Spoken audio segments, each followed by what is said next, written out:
I got the ultimate compliment today. And we're live, and I don't know if anybody could see or hear. The Swede just told me he got the ultimate compliment today. I look forward to hearing what that is. Welcome to Divine Disbelief. It is, I don't know, Monday? Well, I don't know what day of the week it is. My storage area is open over there. I was doing things today. I've got a sick corgi, but I think he's going to be okay. I am Nathaniel, and this has been a really exciting couple of days. And there's a lot of information that we're going to get to today. And I was going to go into some other things and really kind of view some of the other news that has kind of come out since then. One of the big things, of course, being that one of the heads in the IRS actually have a stake in some, maybe that they would be a bit compromised by the amount of money they have invested in Donald Trump. So you guys can see where we've got a few things stored away over there. I don't care. It's been a hell of a day.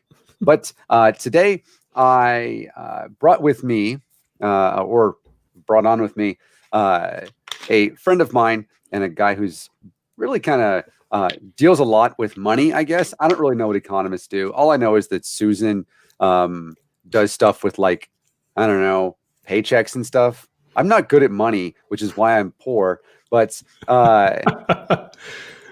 Swede, what do you do? Why is it money? And what does all of that mean? Good. Is it okay? Evening, yes. Afternoon for you, evening for me. 5:45. Yeah. So my job is twofold. I am a financial BS detector. My job as a due diligence officer is to make sure people like Bernie Madoff don't get $1 in the first place. So the SEC and FINRA, those regulatory organizations, can only do something after a crime has been committed. My job is to try and make sure a crime never gets committed in the first place. Oh, okay.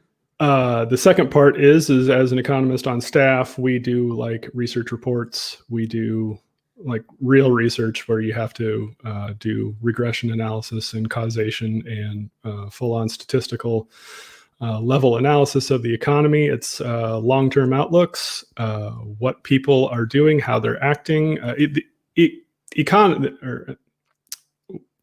When we talk about the economy, it's nothing more than human behavior. And so it's the study of how people behave when you put finite resources in front of them. Money is one of those finite resources. Time is another. Yeah.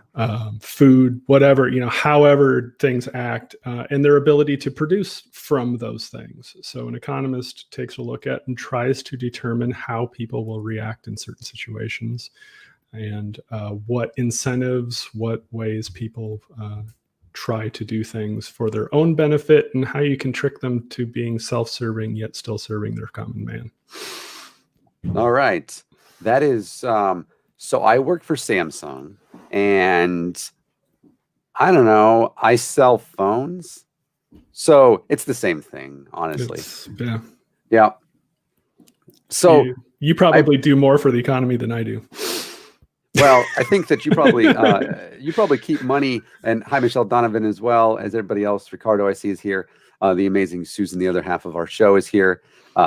Ethan, Friendly Neighborhood Atheist, Critical Cripple, and I know that there's others as well that simply haven't said hello in the comments. How dare you? But no, you do a lot of things to keep money in the right hands, if you will, and out of the Bernie Madoff hands, which I appreciate that. And I'm certain that people who were bilked by Bernie Madoff would have appreciated you otherwise. I think, what is it? Woody Harrelson was one of those. I think there were a lot of celebrities taken in. Man, see, celebrities can get duped too. Who knew? Fun fact, one of the biggest targets for fraud in this area is athletes. In Nebraska. Just athletes in general. It's because it's easy come, easy go for a person who maybe comes from a disadvantaged background and all of a sudden has a $10 million rookie contract. Oh, okay. And the education just isn't there. The NFL, NBA, NHL, and those are trying to rectify that by being much more proactive on the education front for, say, a 21-year-old who now is worth $30 million. Yeah. But financial advisors and things like that have tricks up their sleeves to take advantage of their clients, and they have been. And that's why it's the reason why a lot of athletes go broke. Well, that makes a lot of sense then. And I definitely appreciate folks like you then who try to make sure that doesn't happen. So the reason that we are here today and why I'm speaking with an economist instead of my therapist, but also I might need therapy because of this, or this is the therapy I need right now, I honestly don't know, is because yesterday, September 27th, 2020. So if you're watching this in the future, please tell me America still exists. New York Times reporters Russ Buettner, Suzanne Craig, and Mike McIntyre, who have 4 Pulitzer Prizes between them and were finalists for numerous other Pulitzers, which I understand are a big deal, released a pretty bombshell report that we didn't know if we would see before the election. And they call it the president's taxes. Now, it's important to note this isn't the first time that these folks have come together over the president's finances, as both Craig and Buettner worked with David Barstow. I don't know, it's not Barstool.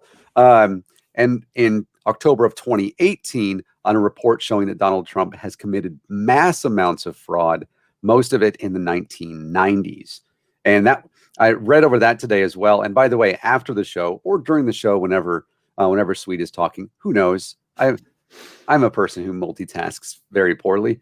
We'll put links to all of this in the description, as well as a way for you to read the New York Times articles, which, by the way, I recommend, and the other stuff that we're gonna be discussing here as well, because there's so much, and you're talking about hundreds of thousands of documents that I'm never going to read, that I appreciate these journalists doing.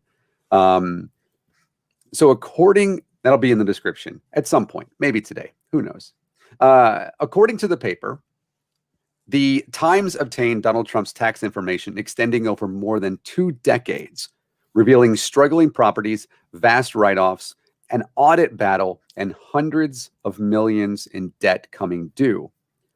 Now, for a bit of history, Donald Trump has claimed to be, or apparently has been, a millionaire for decades.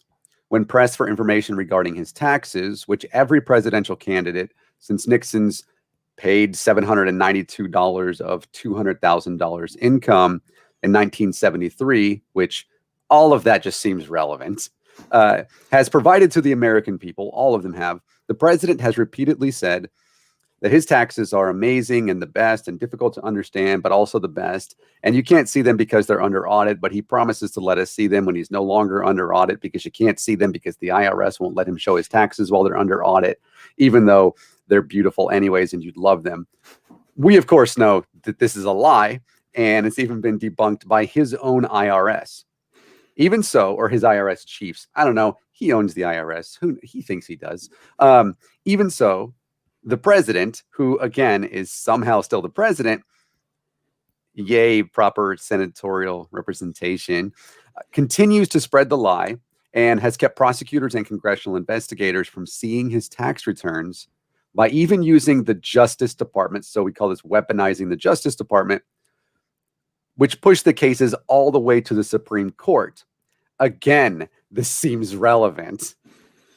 So apparently the information, and there is a lot of it, should probably be incredibly bad for the president. But I was reading the New Yorker today as well, and David Remnick wrote a piece that says Donald Trump barely pays any taxes. Will anyone care? This should be really bad, but how bad really will it be? I know we're going to get into a lot of the details, and we're going to try. Well, I mean, you're going to try to explain why I try to keep up, because I'm an American and we don't exactly math, geography, politics, really anything that doesn't include bombing other countries well. But how bad is the information? could it cost him the election? Now, this is obviously an opinion, not based on what we're going to get into economically, but could it, beyond the election, could it also cost him outside of the White House? If the information is told to the American public in a clear and concise manner, and it's reported on in such a way that the average person can understand it, this would probably take care of all the fence sitters fairly easily. So Okay. this, I do, my political intuition is that the hardcore Trump supporters will not be swayed by anything. Nothing could convince them otherwise. I believe Trump said he could shoot someone on Fifth Avenue and people would still vote for him. And I firmly believe that he's probably correct in that. Yeah. But as far as there still are people out there whose main concern is getting up every day, going to work and trying to put food on the table. And they're just now trying to figure things out. Mm-hmm. There's some of us who go, how could anyone still be sitting on the fence? You're either a hardcore supporter or you're wondering what the heck's going on. But that's not true. There are people out there whose head just now came above water and they're going, oh, there's an election. Maybe I should start paying attention. Yeah. This could affect how they feel in that, because they're paying taxes likely more than what Mr. Trump has paid. And so, I believe I tweeted, my wife and I last year paid 110 times over 110 times what he paid in taxes. And that's infuriating. Because yeah. I have two little deductions that run around my house and stuff that reduce my tax liability quite a bit. And we want to be very careful when we talk about this too. When we say taxes, we're talking about income taxes.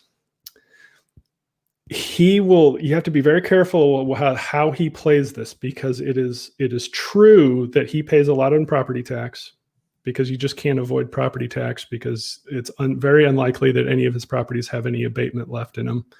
And it's, he pays sales tax when he buys stuff. He pays local option taxes when he does stuff. He pays registration fees and things like that. So he does pay taxes, and a significant amount to the local, and state level. So we're talking about income tax, the federal income tax, and how that and what relates to that. If you're arguing with somebody, don't get tripped up on a technicality. If you have to, say income tax. Yeah. And so we talk about the income tax and federal tax. We're talking about the dollars that go to pay for the military, right? Social Security, your Medicare, Medicaid, all those things. Yeah. Now, of course, in Oregon, we don't have sales tax. And so a lot of that, there's differences. There's ways to offset that, obviously, and things like, higher property taxes and things of that nature. But so, yeah, the tax stuff is difficult to, understand. I'm going to have you do my taxes. No, I'm not a CPA. No. See, now there's like different jobs for people that deal with money, honestly. There are. You mentioned, like, obviously the voting. Places like North Carolina are already voting. North Carolina is a swing state again, so much to fix. Electoral college, they matter a lot. Iowa, a lot of farmers, in Iowa right now is an incredibly competitive race. And you have a lot of people there you got Joni Ernst is running for Senate, trying to defend that seat. And apparently the other day, Quinnipiac poll put her losing right now. You think that this could affect those people in that way, to where they're independent or they're, but they're going to go, no, like, this is truly, really heinous. If it is explained correctly, I think there's a lot of fence sitters who would just turn around and straight ticket the D side. They would be that upset. Even Republicans. Okay. If you have a truly non-hardcore person. Yeah. Absolutely. And we've seen that, as you mentioned, that those folks, you have blue dog Democrats that will vote Democrat no matter what. And then you have these folks who I think are a little bit different than a blue dog Democrat, but yes, that will defend, or we'll just call them TFGs. Sure. They're too far gone. Yeah. So let's get into this information, because again, there's so much, and I think that even you would say that that's the case. There's a lot of information here, and in our conversations, it has been very much. There's a lot of stuff, and I said I'm going to do my best to make it so that it's really easy to understand, and I hope that there's a way possible that you can do the same, because as you mentioned, part of this has to do with explaining it properly and being honest with it too. That seems important, and again, relevant.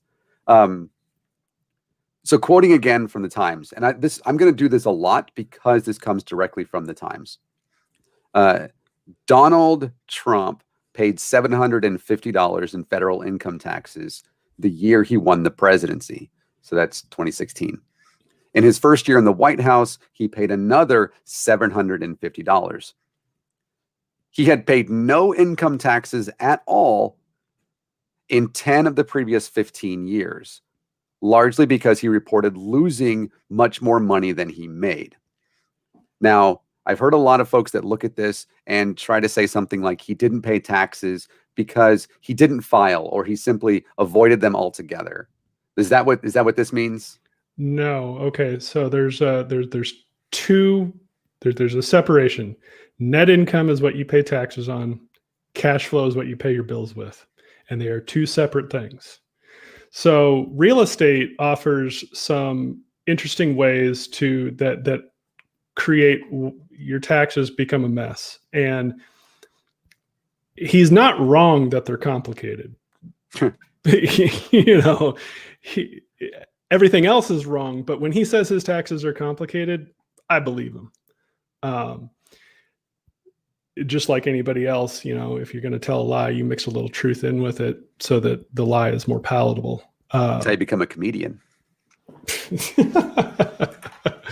So the way that you look at real estate is net income is offset, is different than your cash flow. So you say you have you have revenues of $1 million, and after all the expenses, there's $400,000 left. That's your positive cash flow. That's also your net operating income. Now, from that net operating income, there are additional things that come off of that before you pay taxes on it, such as depreciation. So, and the reason that is because when depreciation comes off long-lived assets. So if you put a new roof on your investment property, you take 25 years to depreciate that over a long period of time. You don't write it all off in 1 year. You stretch that out over time. And the reason is because over time, you have to keep up with, repairs. You have to save up for the next time you have to replace the roof. Makes sense. Does. So someone might ask you, okay, so if at the end of 25 years, I didn't repair the roof, I sell it, I fully appreciated everything, don't I just reap a huge profit because I didn't pay taxes on this? And the answer is no. And I'm going to steal a line from Marvel Comics, Doctor Strange, the bill always comes due. And the reason is if you have, say, you're a realtor and you buy a $50,000 car to haul your clients around in, over the next 5 years, you fully depreciate that. So you took $50,000 off your net income. Now you sell that car at the end, 5 years later for $10,000. You now owe what's called recapture on that $10,000 because you took that away from your ordinary income. Now you have to add that back on. Okay. So you can't escape. You can't over depreciate something, sell it, and reap a huge profit and quote unquote cheat the system. That's how the tax system works. So if I believe a salvage value of the car is $10,000 and then I depreciate from 50 down to 10,000 and I sell it for 10,000, there's no recapture because I only depreciated that 40,000 on top. Okay. And now when it comes to depreciation, again, before we get into like the actual specifics of how he does it, that would really matter to a real estate person like Donald Trump, who Trump Industries are incorporated or whatever the hell. It's either like TTT or it's 4 T's or something like that. I don't know. He's got a bunch of T's. and it's like made up of like 500 different little pieces that are inside of the organization. And so you can imagine how this is much more complicated reading these, and this is why they have hundreds of thousands of pages of stuff to go through. Depreciation would really matter to somebody like him or anybody else that is invested in real estate. Yeah, it is. Okay. And to add to that, the way he organizes things is not through incorporation, through your typical C Corp like Amazon. That's not how he's organized. There's two ways you can do things. Either the corporation is going to get taxed, or those taxes flow through to the individual. So he does his stuff through partnerships, LLCs, and S Corps, which is pass-through entities. So what happens is that entity, the corporate, or what he would call a corporation, or business entity, we'll just call it that, has income, then that flows through to your personal income. And then you pay personal income tax on that. The corporation doesn't pay any tax. It just flows through to the members of that organization or the owners. Sure. Now, since he's been president, pay attention to that exact point because it's relevant later when you bring up another one. Yeah, I was just thinking of that too. And I was like, I know how this goes now because I've read this. I may not have known, 10 hours ago.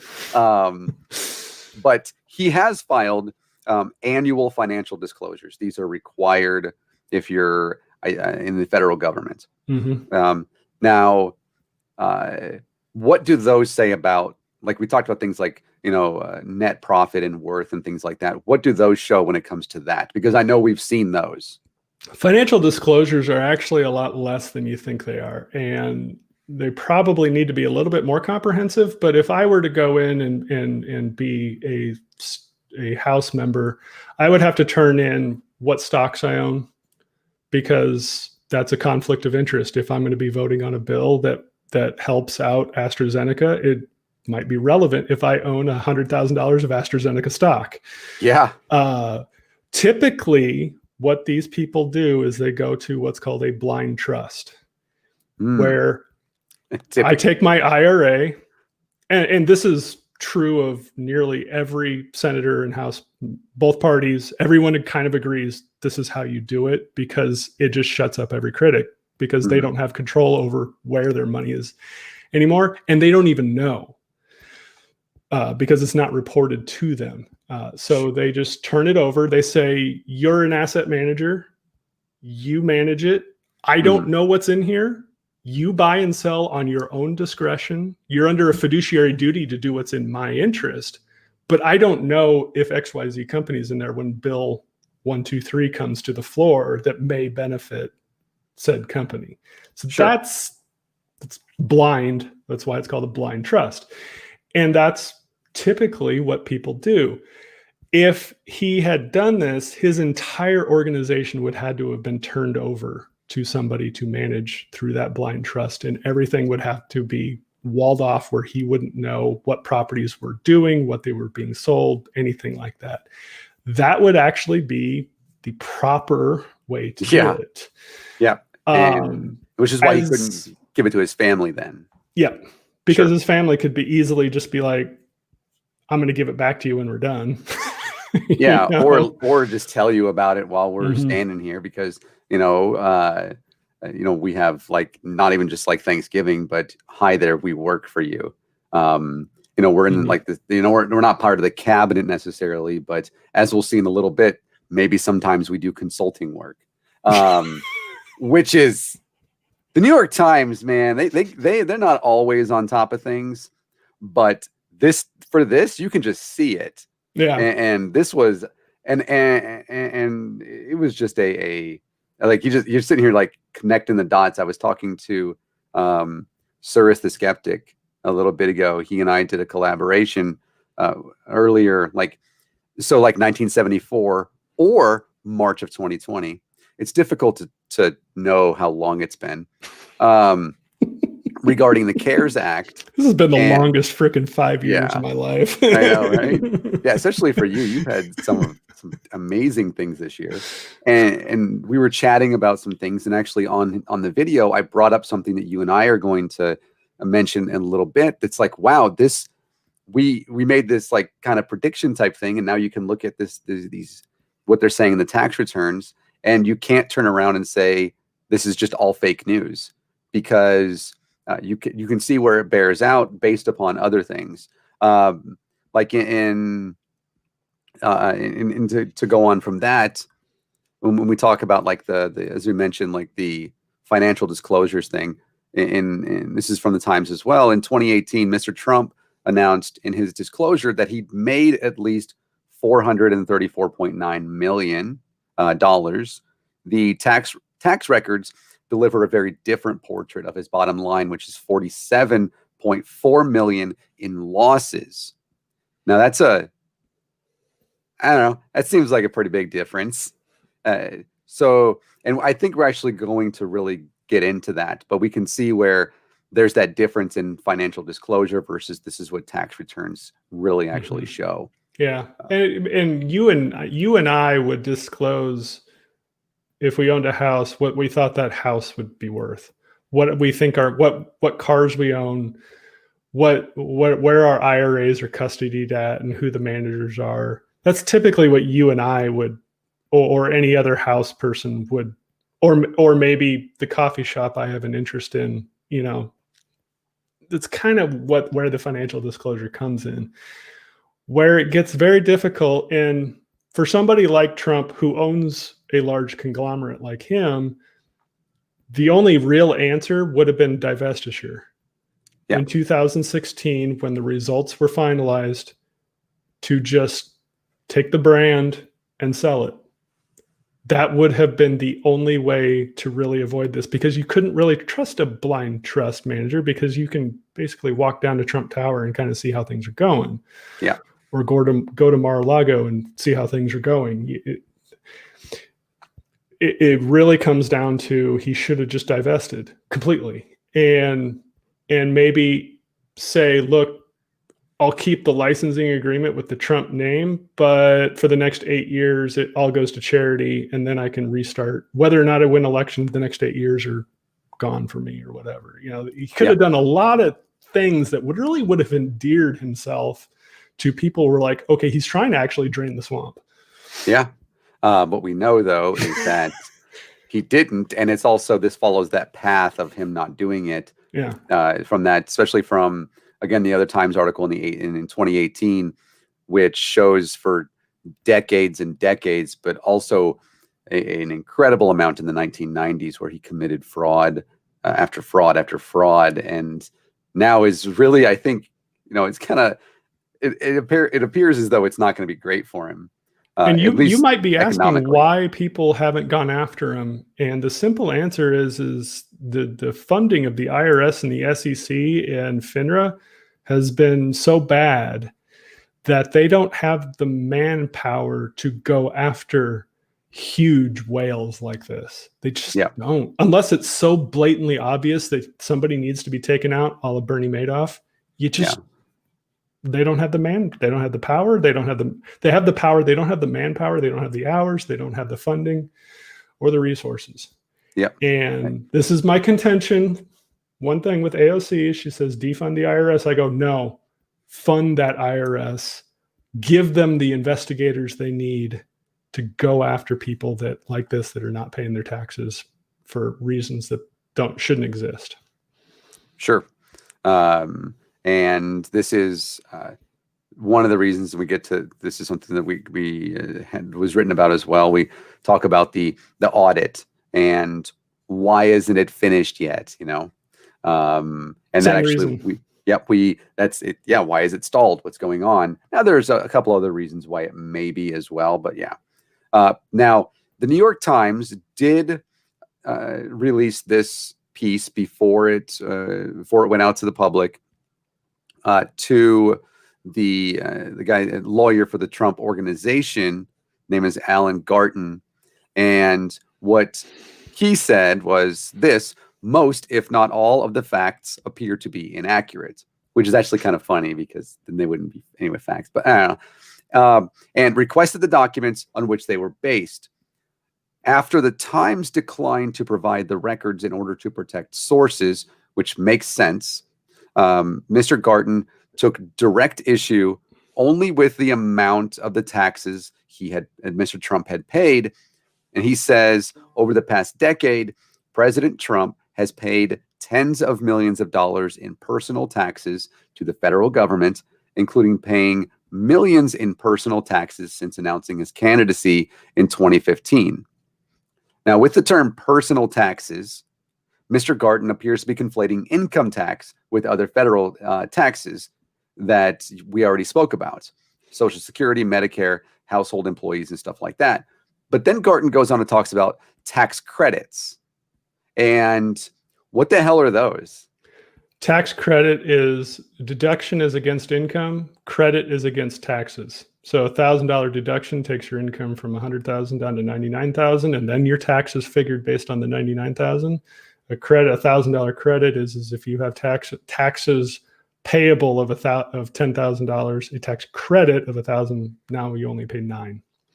Oh. You want credits, not deductions. Yeah. Okay. I would love some credits. So if the IRS is also listening, I feel like I need some of those. Just, I don't know. If you go back to the mid 90s or the late 90s, I believe is the earned income credit, or the early 2000s was when the earned income credit came out. And that was an attempt at the negative income tax through paying direct credits to low income earners.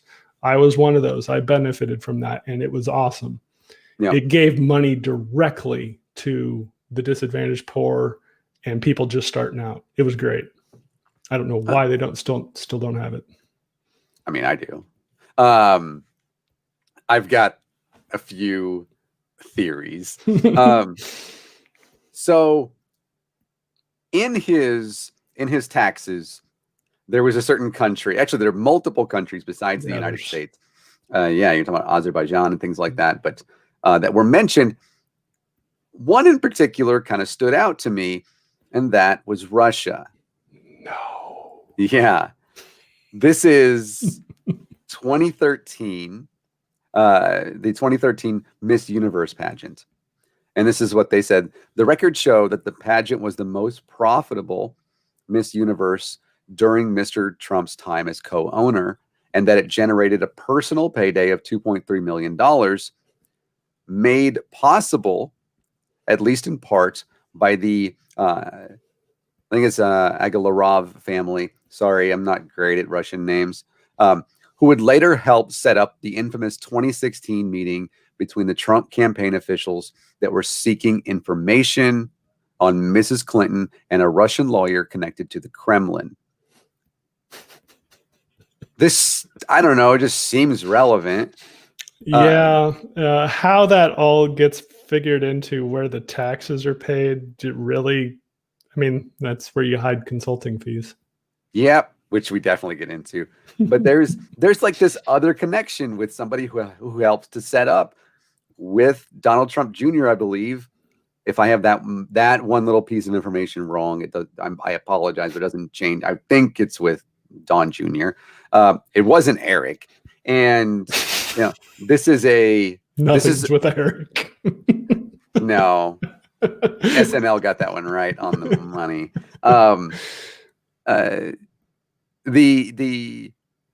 It's difficult for me to say, hey, let's look at this connection or the Russia and then dealings, and to see all of this and not make an immediate connection. This seems to put all of that together, and it also makes sense as to why they would go to SCOTUS to try to get this blocked from Congress. I don't know if you see that the same way that I do. I see it that way, but I also, you and I both know that sometimes coincidences happen. Sometimes they do have, so we have to be careful to say, unless it's proven, there is a chance we're wrong. I don't think that chance is very great. Yeah. But let's be fair to the skeptic side of us that there is a chance where we could be proven wrong. Sure. If we are, we will admit it flat out. If we're not, then you know what? It's all as it seems. Sure. But to back up just a little bit, in my line of work, there's these consulting fees, because this is a kind of a good segue into those. It's overpayment of something is a great way to hide something. So you either set up a shell company that pays your daughter, or you set up a shell that pays another affiliate that you happen to own, but it's hard to trace through. And all of a sudden you have this nice little embezzlement ring or bribery circle, or whatever you want to say it is how you siphon things out. And then you attribute losses. Say your daughter owns 20% of your pass-through entity, and you have a bunch of income you want to hide. Well, you just allocate a whole bunch of money to her as far as consulting fees, up to the amount of losses that are attributable to her. So if you and I own a company and I'm 60% and you're a 40% owner, and we have $100,000 of profit or of losses, you have $40,000 of losses to account for. But say we have you have over on a different company have $40,000 worth of gains, or somewhere there's $40,000 of gains we want to hide. Well, we would just try to shift that through to you to hide those gains, because we would take your losses against those gains. And that's legal? Sure. I mean, if you can prove a bona fide service that she performed, yes, it is legal. Like if she truly was a business mogul and she got paid that through a contract she was already pre-set up for, then yes, it is legal. Is it legal to do it post hoc? No. Okay. Is it legal to do when there's not a bona fide business reason for it happening? No. Okay. That's the important part. Is everything you have to look at this is it bona fide reasoning? Sure. And I think that's, from what I read, difficult for them to say, especially when you just like, and never mind, we'll talk about it when I get to it. Because so if we go to 2014, these are his accountants, because he can't count to 7, much less tax stuff. After tabulating all the profits and losses from Mr. Trump's various endeavors on Form 1040, which I think I also have to pay, or also have to fill out, the accountants came to line 56, which I didn't even know existed. Mine goes to like 13. Is that AGI? Adjusted gross income? Yeah. Yep. I knew that. That's interesting for me to know. Where they had to enter the total income tax the candidate was required to pay. I don't know if it's the income tax required to pay. They needed space for only one figure, 0. Okay, line 56 is the subtraction from your total credits from your tax payable. Yeah. So it's not your AGI, actually.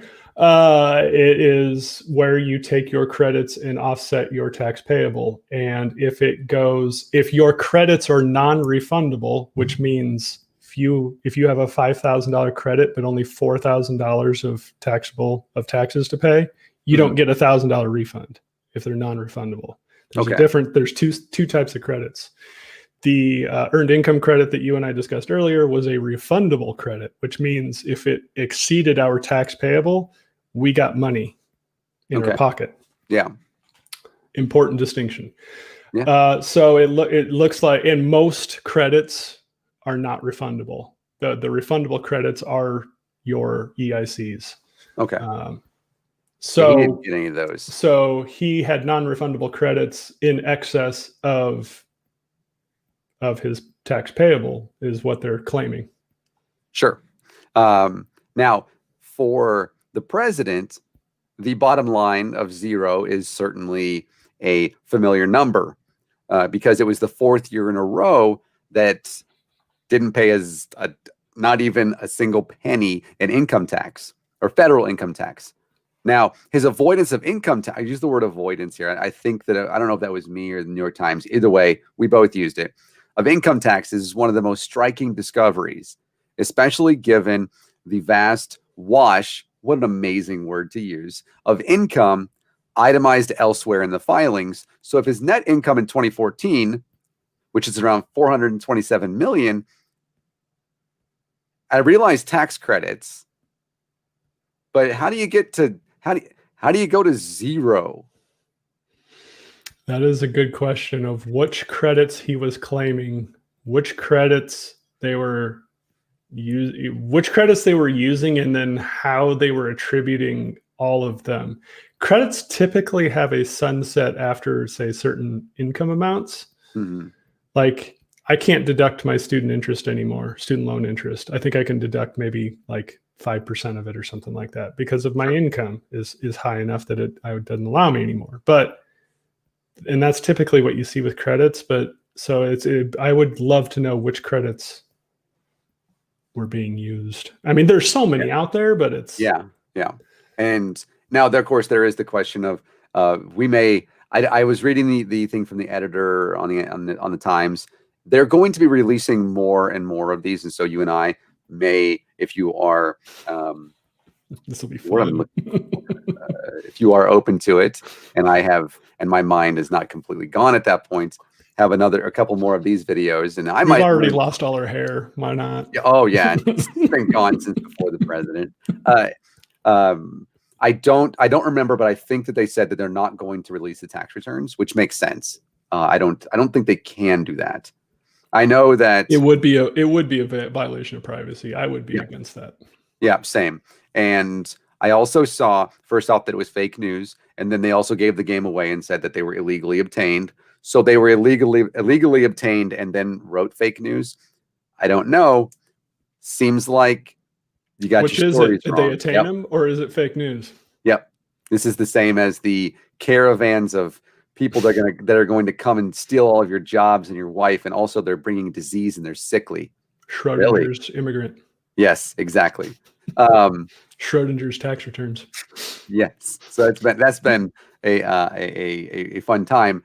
But I think that, and of course, what they're doing, this is First Amendment. This protects journalism, the things that they're writing. It's also true. The president could clear this up. I need to say this. The president could clear all of this up in turning him over. Instant. Yes. If it's fake news, Mr. President, show me how for the first time, and I don't know how long, that you're not lying. And he would only have to release 1 year. Yep.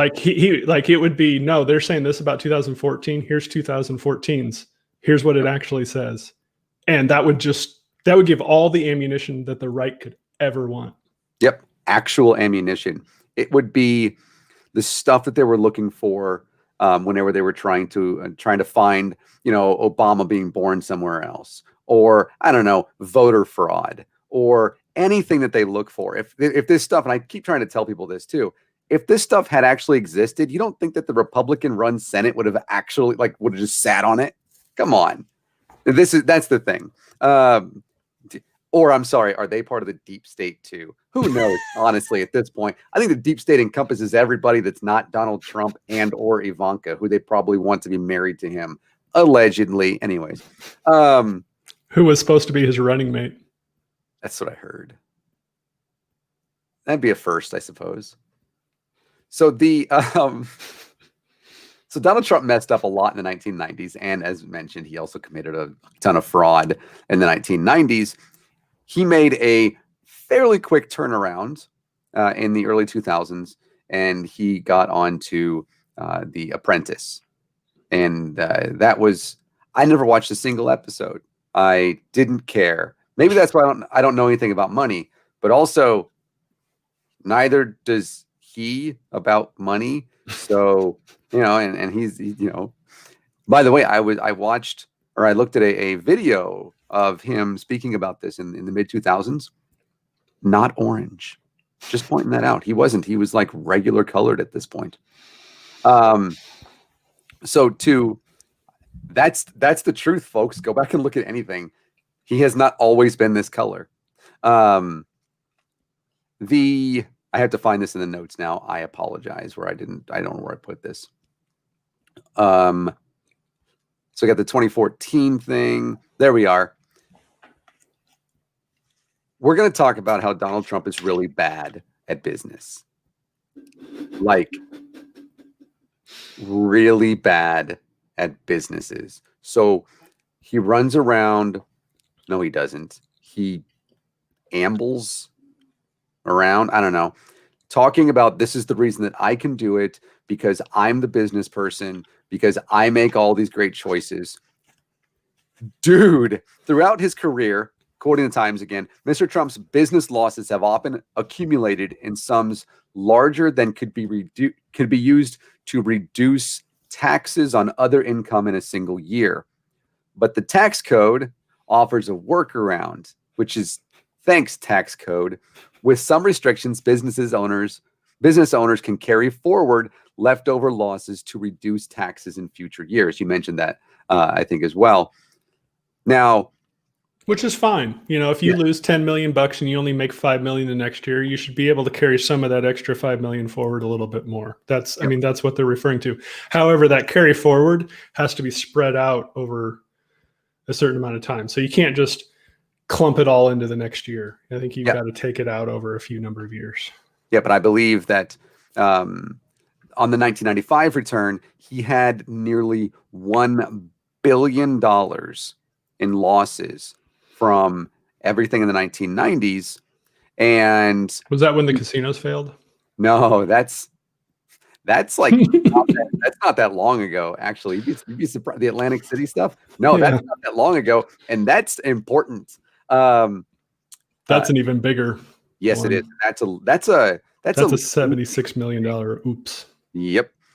It's generated the tax deduction you're talking about that spread out. He could have over 18 years, which is just, oh my gosh. First off, how do you lose $1 billion? But beyond that, buy an airline. That's fair. I don't know when Trump's stakes was. The old joke in my industry is, how do you become a millionaire? Start as a billionaire and buy an airline. Virgin Air. He went through all of that billion, which, by the way, again, could have spread out over 18 years by 2005, so 10 years. And then in 2005, he starts getting money and endorsements from The Apprentice. Mm-hmm. From those, which was a great venture for him. The Apprentice. Yeah, very well for him.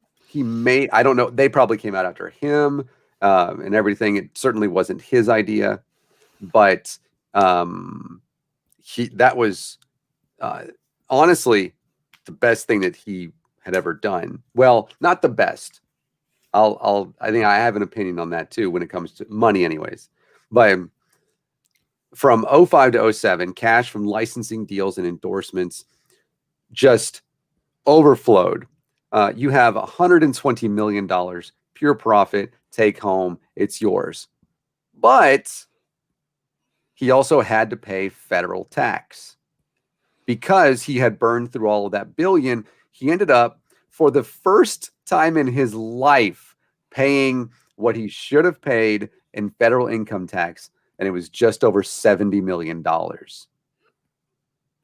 Orange man. Good orange for him. Man, bad. Mad orange man. And this is where it gets into also, he's a really bad at every kind of thing that he starts, that every business venture he goes into, he's really bad at it. He had 2 golf courses in 2005 and was renovating 2 more. He had opened 2 and he was renovating 2 others. By the end of 2015, so he had already announced that he was running for president, he had 15. So that's 9 or 11. I don't know. Again, math. Over the course of 10 years. And also apparently the old post office in Washington, that is now Trump International Hotel. That was what he was in the middle of renovating then. And you would think that all these things, because he talks about them a lot, especially like the golf course, like was it Doral and stuff like that hosts these PGA events. That's his. You would think still loses money on them. Yep, a lot. 300 million. Just completely, it's like a drain of money. You can see how much money he makes, and then it's just so much more that he loses. It's talking about Doral, which is down by Miami. So if you're down there, he bought the resort for $150 million 8 years ago. Through 2018, his losses have been 162 million. Some of that's depreciation. Sure. Not much of it, but some of it. Sure. You don't depreciate land. You only depreciate improvements. Yep. And that has to do with the CARES Act. That's just. Well, no. Did you read that part in the CARES Act that I was? Yeah, and I don't think golf courses really apply on that. Depends on what property he's put onto the golf course, though. Yeah, if it's non-residential, it would apply. Yeah.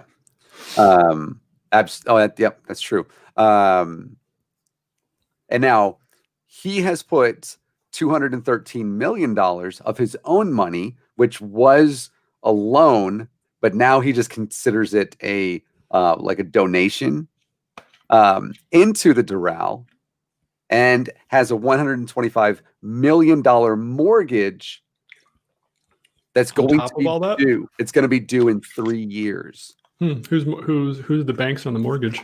That would be interesting to know. I'm going to go ahead and I'm just going to guess Deutsche Bank.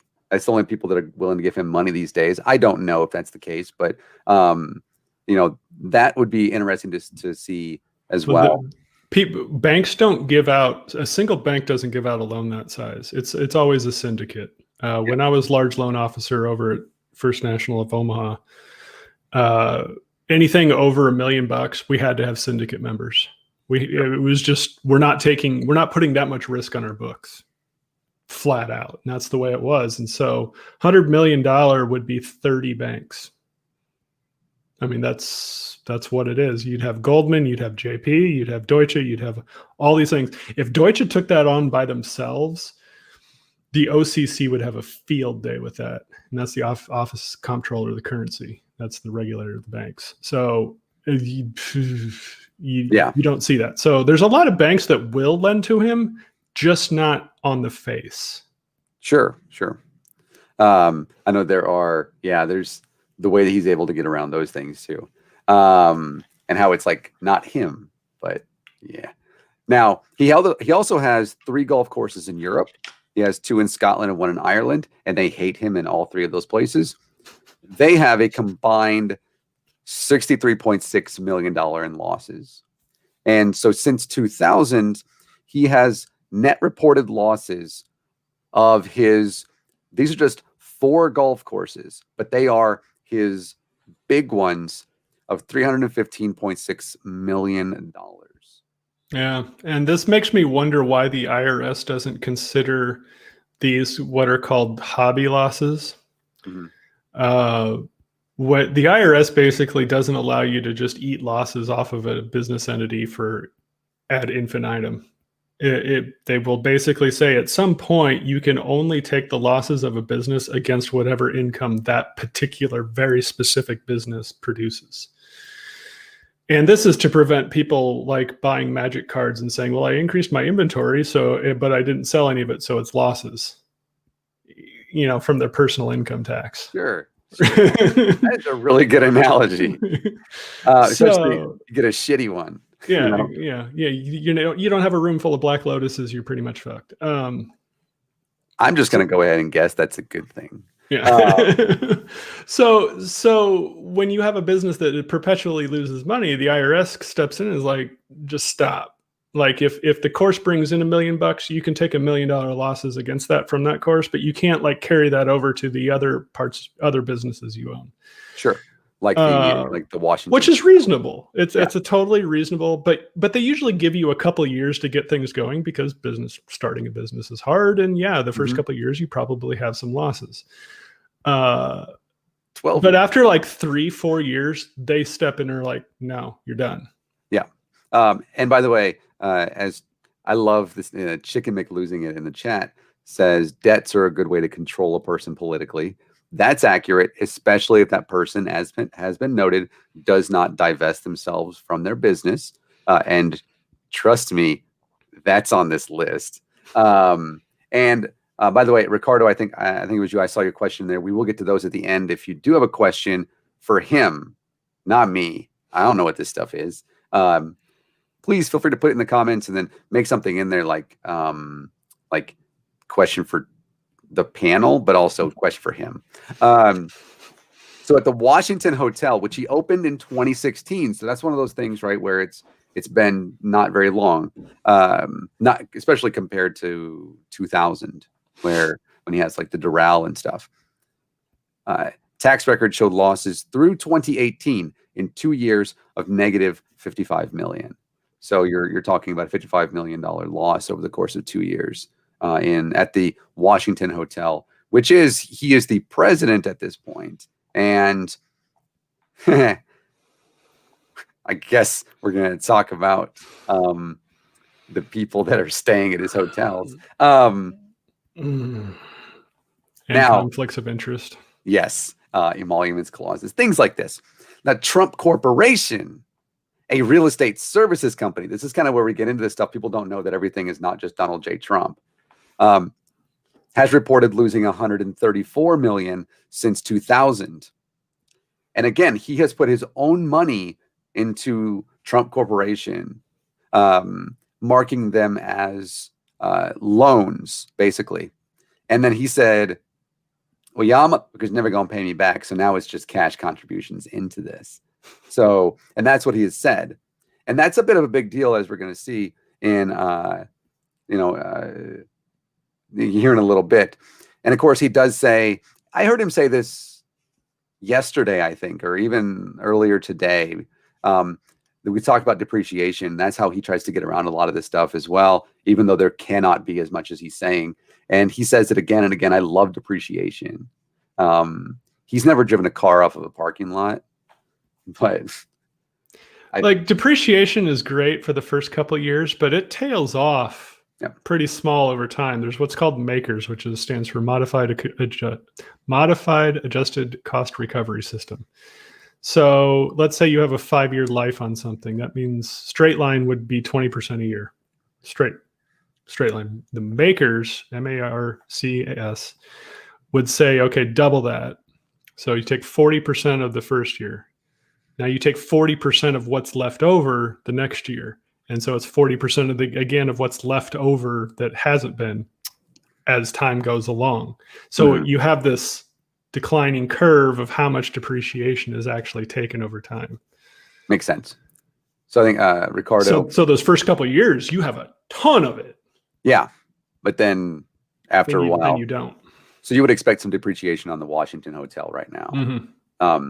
But Ricardo did put in there. He did went and found that. So Trump Endeavor 12 LLC, which again, this is how he does. He gets limited liability, $19 million loan from Deutsche Bank that he signed the document himself. And then he says as well, moves on. And this is by Brian Bandel. Again, lender gave the resort and golf course $106 million loan in 2012 when he acquired the property. So that's going to be coming due. Wonder who that lender is and if they have a job anymore. Yeah. So what we know is that Donald Trump is really bad at his own stuff. He's really bad at making money. But so what we hear from this is, well, of course, it's just property. Property goes up and down, and you never know if you're going to make a profit 1 year. To which I say he never has. Especially like this year, especially you look at 2020, hotels may not recover from this until like 3 years from now, if they do. Most are going out of business. Yep. But to see what successful businesses look like, says the Times, depreciation or not, there is somewhere in his portfolio which makes money. Trump Tower. Nope. He doesn't actually manage these. So you find the things in his portfolio that have his name on them that make money. He has no management. He doesn't manage Trump Tower. Or is it? He makes $20 million a year off Trump Tower. Oh, okay. Oh, yeah. I do see that. Yeah. If you look at the far west side of Manhattan, right? He was actually getting he's putting like a little, he called it a mini city. His stake was sold by his partner to Vornado, I think, Realty Trust. He went to court and said, whoa, nobody told me about this. But he ended up with a 30% share. And that's 2 office buildings. His share of the office buildings through the end of 2018 totaled $176.5 million with depreciation factored in. He has never had to invest more money into that partnership. Were they the ones that did the Hudson? Is that the Hudson? That's going to be something I don't know the answer to. Oh, the New Penn. Is it the New Penn District? Oh, that place looks awesome. Anyway, yeah. I've done a lot of real estate stuff in. Sure.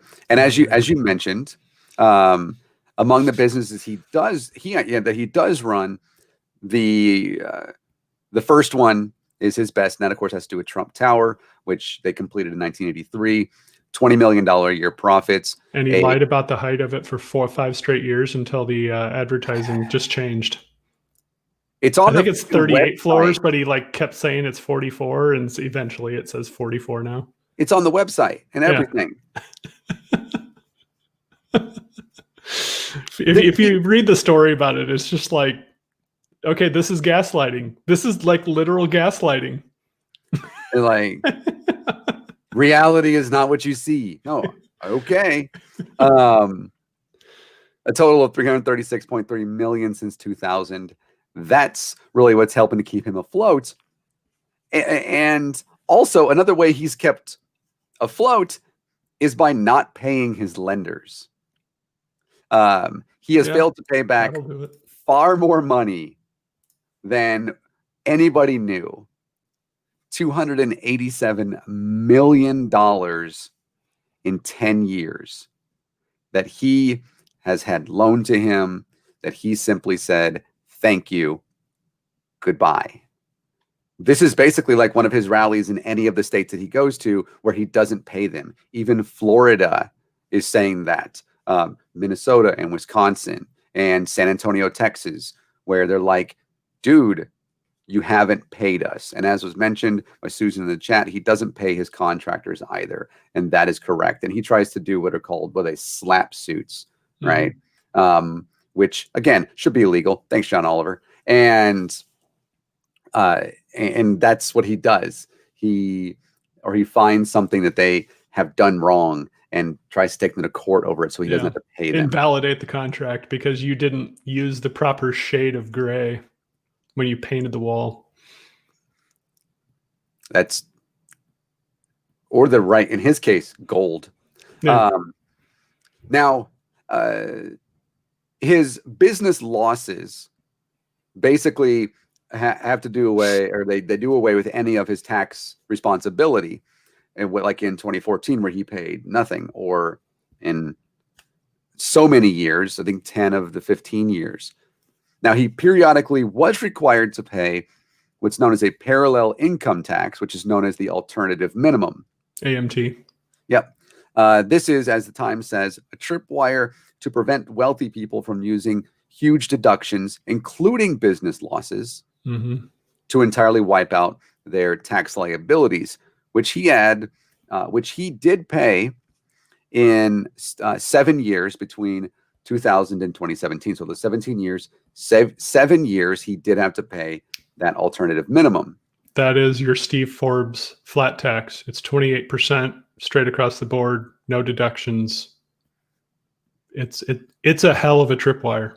Yeah, a total of $24.3 million. It got so good of a tripwire, it was tripping on people making less than $100,000 a year, so they had to adjust it. Yeah, it was messing up like not rich people, which is not designed to do. Yeah. And this, of course, excludes refunds he received after filing. So, in 2015, he paid for he didn't pay taxes from 2011, 2014 at all. In 2015, he paid $641,931 in which was required for him, the federal or the alternative minimum tax that he was required to pay. Otherwise, he wouldn't have paid anything. Again, so he has a lot of taxes, like a lot, which he doesn't really ever pay because he simply defers based stuff to like next year's and he rolls it over and stuff. It's like, you know, AT&T where they have like unlimited minutes for next year or whatever. That wasn't roll back. It was roll forward. Yeah, it was your data plan was a roll forward. Yeah, roll over. There it is. Yeah, roll over. And I do appreciate the Donald Trump supporter in the chat saying, why are you shading the man for being smart? It's not about being smart, and intelligent people pay taxes too. This is about things, and as you'll see, that are simply illegal. Yeah, what we have a problem with, and it's not that he had losses. Every business has losses every once in a while. You know, if 2 out of the 15 years he had losses and didn't pay taxes on those years, or maybe 3 or 4 years because he carried some stuff forward, we wouldn't have this conversation because it wouldn't matter. It would be like, okay, whatever. You know, he had a couple bad years. Everyone has a couple bad years. Mm-hmm. What the problem is reclassifying things from personal to business, which we'll talk about at some point with his Hampton residence or whatever, the Trump compound or whatever his kids call it.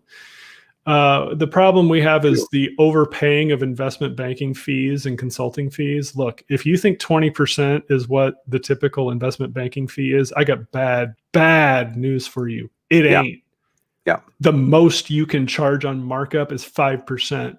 And both ways, that's 10% max. No one charges that unless you have a really stinking complicated deal. I'm involved in these deals. I know. Yeah. This is one of those where I'm going to pull rank and be like, I am an authority here. Listen to me. Yeah, for sure. And I've taken companies public. I know. Man, see, you know what I've done? I've gone on YouTube and drank coffee. I've attacked racists on the internet. That was actually my best compliment I've ever received. I'm a race trader. Yeah, I get that. Yeah, I get that a lot. I don't know how that works, but okay. Now we should also say, I have no idea what the definition is. We should say, as I've mentioned in the chat, this has nothing to do with Republicans, Democrats, socialists, Marxists, Antifa, nothing at all. This is about a person and his family and his organization who, because the things we're talking about now are fairly normal, but we'll see how you will see how it really becomes something very nefarious moving forward. If anybody does this, what he's doing, they should be fined and thrown in in jail. Yeah, and they should be. Absolutely. And so here's one thing that we're all working from home now. So here's one thing that's relatable. Okay, I'm working from home. I want to count the square footage in here, this little room here, as my office, and take that percentage of what this is of my whole house, and then deduct it off what I pay monthly on my taxes. You know what restriction I have? This room cannot be used for anything. Yep. Anything. Like if I use my bathroom behind me to go take a recreational poo, that discounts it. If I sit in here and play a computer game on this computer, gone. That's gone. So to sit back and say, this is a classic case of rules for thee, but not for me. Yep. And that's why we're mad. This isn't a political economy discussion. This is you're above the law and we don't know why. Yep. Now he also made use of $9.7 million in business investment credits. Part of that having to do with his renovation of the old post office, which is now a Trump hotel, which qualified for what is known as a historic preservation tax break. And that's something we're going to get into because, as you mentioned earlier, on the surface, great idea. Yep. Yeah. On the surface. Yep. The conservation easement stuff as well. But as he said. Conservation easement is such a, oh geez. Yep. Wait till you see what they did with that. Although he had more than enough credits to owe no taxes at all, his accountants appear to have carved out an allowance for a small tax liability for both 2016 and 2017. And if you think that means nothing at all, no, it means, look, the president does pay taxes. That's all it means. It's because somebody someday was going to get a hold of at least a little bit of this shit, and they were going to be able to say, but he does pay some taxes. They just didn't expect people to have shit going back to 2000. I am, okay, allegedly. It seems like that to me. I could see why that'd be the case. But he has something that the Times calls a... You're Susan's my new nickname. Yeah. I appreciate that. But this is what the Times calls a $72.9 million maneuver, which, as we know, everybody does. Michael Cohen, remember back when he was the president's lawyer and is now in jail for being the president's lawyer and also, I think, lying to Congress. Well, he didn't lie to Congress. He just did some crazy shit.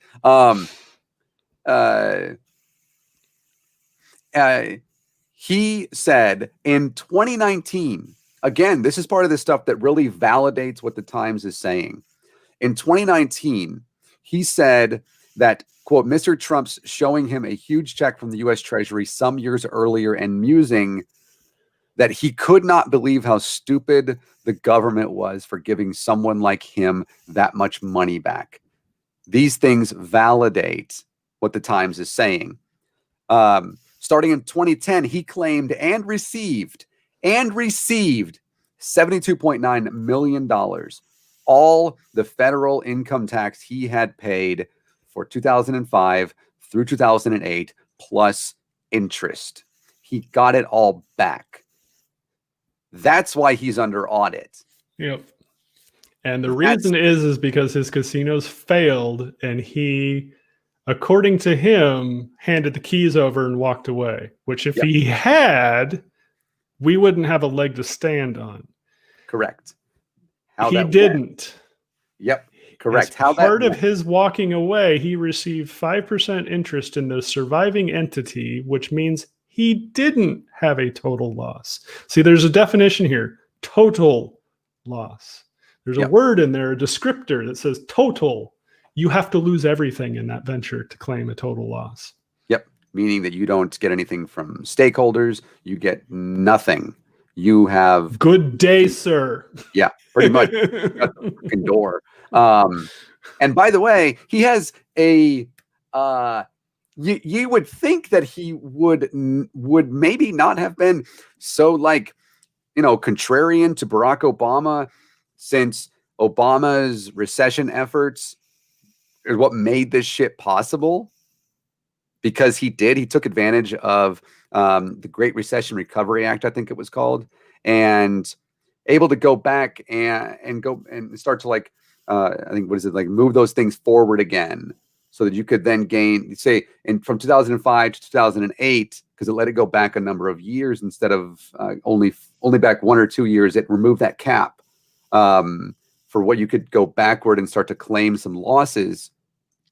It let him go back it let him go backward and claim stuff from 2008 and 2009. Total of $1.4 billion. $1 billion.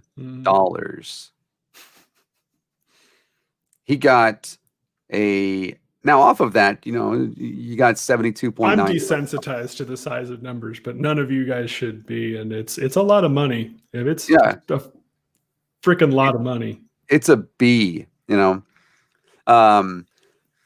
business owners could request full refunds of taxes paid in the prior 4 years instead of 2 years. Motions are able to go back, and 50% of those from the 5th year, which is why he was able to go back and be able to take all of that money and lump it all together and say, give me almost $100 million, which is easy for him to do because he didn't pay any federal income tax in like any of those years. Now, it would eventually grow, by the way, to 70.1 million plus interest of 2.7 million. And he received 21.2 million in state and local refunds, which often piggyback on federal filings. So he didn't just receive 72.9 million. He, as I mentioned, he almost got $100 million. And as it turns out, and as Swede put it earlier, a mistake. Call it that. Call it a mistake. You should, oops. Yeah, big time. Because refunds from the Times require the approval of IRS auditors and an opinion of the Congressional Joint Committee on Taxation, a bipartisan panel better known for reviewing and at this point mostly ignoring things for Donald Trump, tax legislation.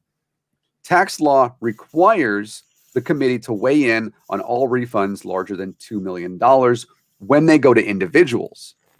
So this wasn't going to Trump organization, but rather to Donald J. Trump. I don't know. Because they're passed through to the individual. So exactly. He would be claiming them himself. Now, again, me, not a mathematician, 72 seems like more than 2. So they had to weigh in that. The results of an audit of the refund were sent to the Joint Committee in the spring of 2011. An agreement was reached in late 2014, but the audit resumed and grew to include his returns for 2010 through 2013. Now, and keep in mind, at this point, Donald J. Trump is donating a lot of money to both parties. Yep. In that spring of 2016, the case was sent back to the committee and remained there since. Now, why? It suggests a couple different things, and this is what they say. The gap between the sides remains wide, meaning how are we going to settle this? And, if negotiations were to deadlock, the course would move to federal court, or the case, would move to federal court. And when it's in federal court, it becomes public. So that's one of the reasons that the president is trying to stall this stuff, because he doesn't want it to go public. He doesn't want people to see what he did. On his 2009 tax return, and this is really part of the center part of this. This is the core of this audit. There is a declaration of more than $700 million in business losses that he had not been allowed in prior years. Basically saying this tax avoidance coupon that he used in the Great Recession recovery, because of that, the stuff that he had not been able to use before, he was able to use that coupon to get all of it. Now, what generated the losses? Who knows? Because the tax documentation is not going to show that. All it shows is that he had a loss, at least what the Times has. I know there are certainly things that can be used to show that. Your Series E tax forms will eventually show it, but you have to have them. Yep. And this is where you mentioned this. The losses were a kind that can be claimed only when partners give up their interest, as you mentioned, in a business. And in 2009, Donald Trump parted ways at a total loss. The total loss. Total loss from the Atlantic City casinos. That was the same year that he used the coupons and said, I have a total loss from my casinos. What happened then, by the way, is that bondholders came around, and this was actually before 2009, because obviously they try to do things and it takes time. He said, I'm going to buy this out. And they said, no, you're not. You suck at this. You're bad at money and business. And they had already gone through 2 different rounds of bankruptcy. And there was a third one, by the way, that was coming. And Donald Trump said, all right, it's February 2009. It's cold outside. I have a cold, dead heart. Goodbye. And he left. He says this, if I'm not going to run it, I don't want to be involved in it. I'm one of the largest developers in the world. I have a lot of cash, which may have been true, and plenty of places I can go. And then he told the SEC, now that's not the Southeastern Conference, but rather the Securities and Exchange Commission, quote, determined that his partnership interests are worthless. That's a good word to use, and lack potential to regain value, and that he was, quote, hereby abandoning. And these words are important because the rules in the IRS say that you have to be able to say, as Swede had mentioned earlier, that it's a complete loss, it's abandoned, I'm not getting anything, I have completely left. The issue, though, is that that wasn't the case. He got a 5% controlling interest. Yep.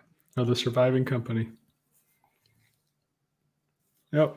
Well, yeah, and the casinos. Yep, and I had to look it up because the $1.4 billion loss out of 1995 is from the casinos too. Yep. We talk about fraud. That's what that is. If the auditors from the Times ultimately disallow Mr. Trump's $72.9 million federal refund, he will be forced to return the money with interest, which could exceed, and penalties, obviously, over $100 million. He could also be ordered to return the state and local refunds. And that is why you're looking at some things. You know what penalty interest is to the IRS? It's 300% a year. It seems like a lot, especially when you're talking about $73 million. Mm-hmm. And this is also why you have things like the Southern District of New York, which would love to get their hands on some of that. Oh, yeah. Now, Mr. Garten, remember, the Trump Organization lawyer, says, while you claim that President Trump paid no taxes in 10 of the 15 previous years, you also assert that President Trump claimed a massive refund for tens of millions for the taxes he did pay. These two claims are entirely inconsistent and, in any event, not supported by the facts. Notice his use of words there, because they didn't say that he didn't. This is why I asked this question earlier. They didn't say he didn't pay his taxes. They simply said that he didn't pay any income tax. But what this person is, and I get it, he's a lawyer. I mean, maybe I need to be a lawyer because I saw right through that. But that was really easy to see that this person is trying to like spin this into the Times is trying to say, you're saying he avoided his taxes. Now, that's maybe a fair assessment. But of course, pardon me, House Democrats, and again, this should not be a partisan thing, but as it turns out, the only people in the Congress that care about his tax returns or how much money he makes or who he's making it from or who he's paying are the Democrats. They want this stuff. And again, it keeps going to SCOTUS. And or it keeps going up, and now it's been to SCOTUS that basically you're not going to be able to try and get these until after, at least Congress, at least until after the election, and maybe into 2021. But that doesn't apply to other organizations. Now, it would raise the stakes, as I mentioned, for re-election. And he is feeling that. He told Hannity, it's a disgrace what happened. We had a deal done. In fact, I guess it was signed even. And once I ran or once I won or somewhere back a long time ago, that's what it seems like. Everything was like, well, let's start all over again. It's a disgrace. He wants this to be settled, and he wants it to be settled right now because he doesn't want this to go into the next, into his, in the event that he wins the presidency, into his next term, because it will go to court or federal court, and it will be a public matter. And yes, everybody will be able to see and understand what the hell it is. A lot of people are going to pay that $15 to open up the public records. I would. A lot of people. Yeah. But what about this 20% solution? This is between 2010 and 2018. He wrote off $26 million in consulting fees. This is where, Ricardo, earlier your question becomes you get an answer. I don't try to avoid taxes. In fact, I wish I could use my taxes to pay for more healthcare for other people. So don't lie about me. Don't tell me what I do in the chat. I try to pay what I owe. Yeah, I'm okay with paying 5% more. I don't care if it helps other people and actually helps them. I'm okay with it. Yeah. I'm not okay with paying. I think there's a big difference between us being upset about what our tax dollars are going to versus the amount we pay. Yep, absolutely. I think you can be upset at what it's going to, but yet feel like more should be taken to do the things that we want to be done. Yeah, I don't want my money to go to the Department of Defense, especially the amount that it is. Yeah, $750,000 per button click of a bomb being dropped. Seems like a lot. So these consulting fees, what the hell are these and why are they important? And why is it also just as important as this tax audit thing? Actually, I would tell you that it's probably the biggest sign of something wrong. So overpayment of an expense is classic embezzlement, bribery. Something is wrong. This is if I look at somebody's income statement and I know, just because I've been doing this for 18 years, I know what a line item should look like. And all of a sudden it's 3 times as big as it typically is. That goes, I wonder why they paid that much in consulting. Now, sometimes there's a good excuse. This deal is really complicated, or we had to bring in like 6 or 7 different outside experts, or they disagreed on the valuation, so we had to go hire somebody else to do. Okay, but there's always receipts. Yeah. Or like, call this guy, we paid him, he'll confirm it, type of thing. Call Duff and Phelps. They're a very popular valuation firm. Call them, whatever. When you significantly overpay, it tells me, and you get into countries like Azerbaijan, you can basically say, yeah, they had to bribe government officials. It's just par for the course, I guess. I'm not excusing it. I'm just saying, it likely happened. That would be fine if he's not a president. Do you want your president bribing foreign officials? Some people probably do. No, I don't. It's the same reason I don't want my president $100 million in debt to a foreign national. Yep. There's a lot that can be done negatively to influence a person's political agenda in that respect. And when you have, like, say he did bribe somebody 10 years ago, how is that relevant today? Well, I'm going to bring it up and make it, unless you do XYZ for us, we're going to tell the world about you bribing XYZ. Yep. That could get somebody like that. Now, some people would be like, I don't care. I'll just say it was the normal course of doing business and I'll admit to it, and it'll probably blow over in a week, which is probably true. But that Trump can't do that. It's his ego wouldn't let him do that.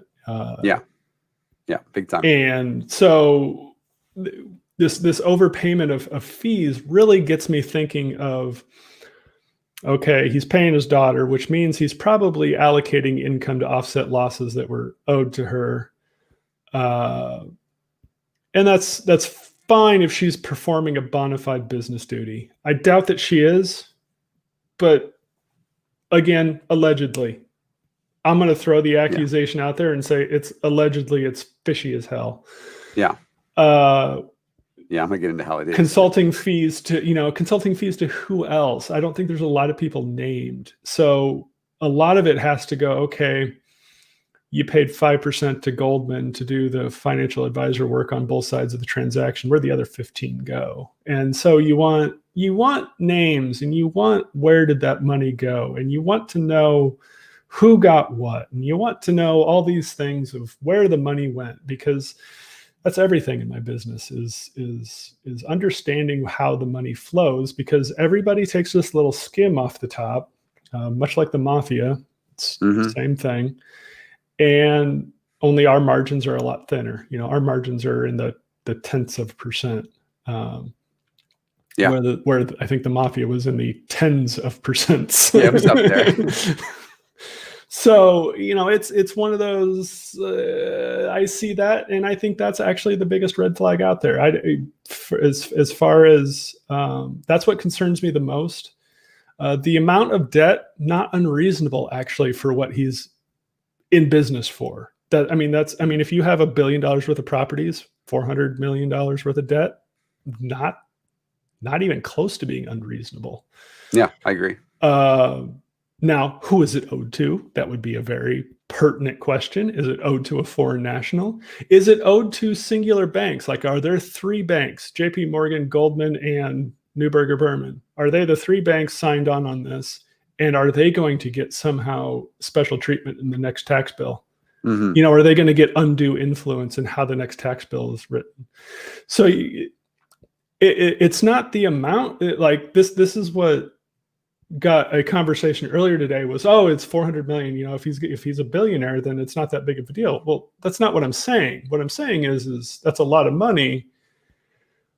It could cause influence issues, conflicts of interest. It can cause a person who has to refinance out of a debt deal in 3 years mm-hmm. to turn the thumb screws on somebody and say, I want this XYZ deal, and then we'll refinance you. That doesn't fly with me. And it doesn't. I know it doesn't fly with you either, and it shouldn't fly with anyone. It's one of those.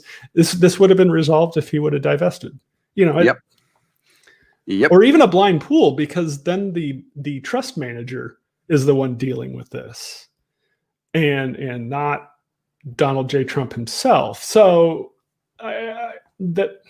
that's the secondary one that really gets me, and it's a lot of it is influence, because people do crazy things when they're under pressure. They do weird things. They do stupid things when they're under a load of pressure. And if their legacy is at stake, and somebody who is an egomaniac, or narcissistic person, I'm not a psychologist, I can't diagnose him. They go even weirder. If you go back to some of the kings in history past, they go literally insane when they see their legacy getting. Henry VIII was probably one of the biggest ones that went just batshit crazy when he couldn't have a son, and all of a sudden he did some really weird things, like beheading a lot of people. I can tell you that I know that Susan's going to put a certain name in the chat too, so I already know about that. To your point here, to get some exact details out of this, these fees were about 1/5 of his income. In Azerbaijan, he collected $5 million on a hotel deal and reported $1.1 million in consulting fees, while in Dubai, it was $3 million with the $630,000 fee, and so on there. You just don't pay that type of fee if you have a traditional investment banking relationship. It's just it's not that big. Yep. We like to think Wall Street fat cats get these huge fees. They do, but not that big. Yeah, it's 1/5. Now, there's actually a rule that says syndication fees can be no more than 10%. There you go. There's a law. Now, these are red flags, because this is where you find, as was mentioned, bribes, kickbacks, even embezzlement. Yep. And so if you're paying a consulting fee, that's an expense that's coming off of your taxable income. And if it's going to, say, somebody overseas who doesn't pay tax on it and then kicks it back to Trump himself, for a laundering fee of, say, 30%, now he has tax-free income. Yep. Now, there is no evidence that Donald Trump did any of this. Exactly. We don't have evidence of this. This is speculation. Yep. No evidence that it was a bribe, a kickback, or anything like that. However, every time I've seen this, without exception, it's been an illegal activity. What appears to be the case, because we have What's up, Brainbug? We have access. Nerds. We have access to other financial disclosures.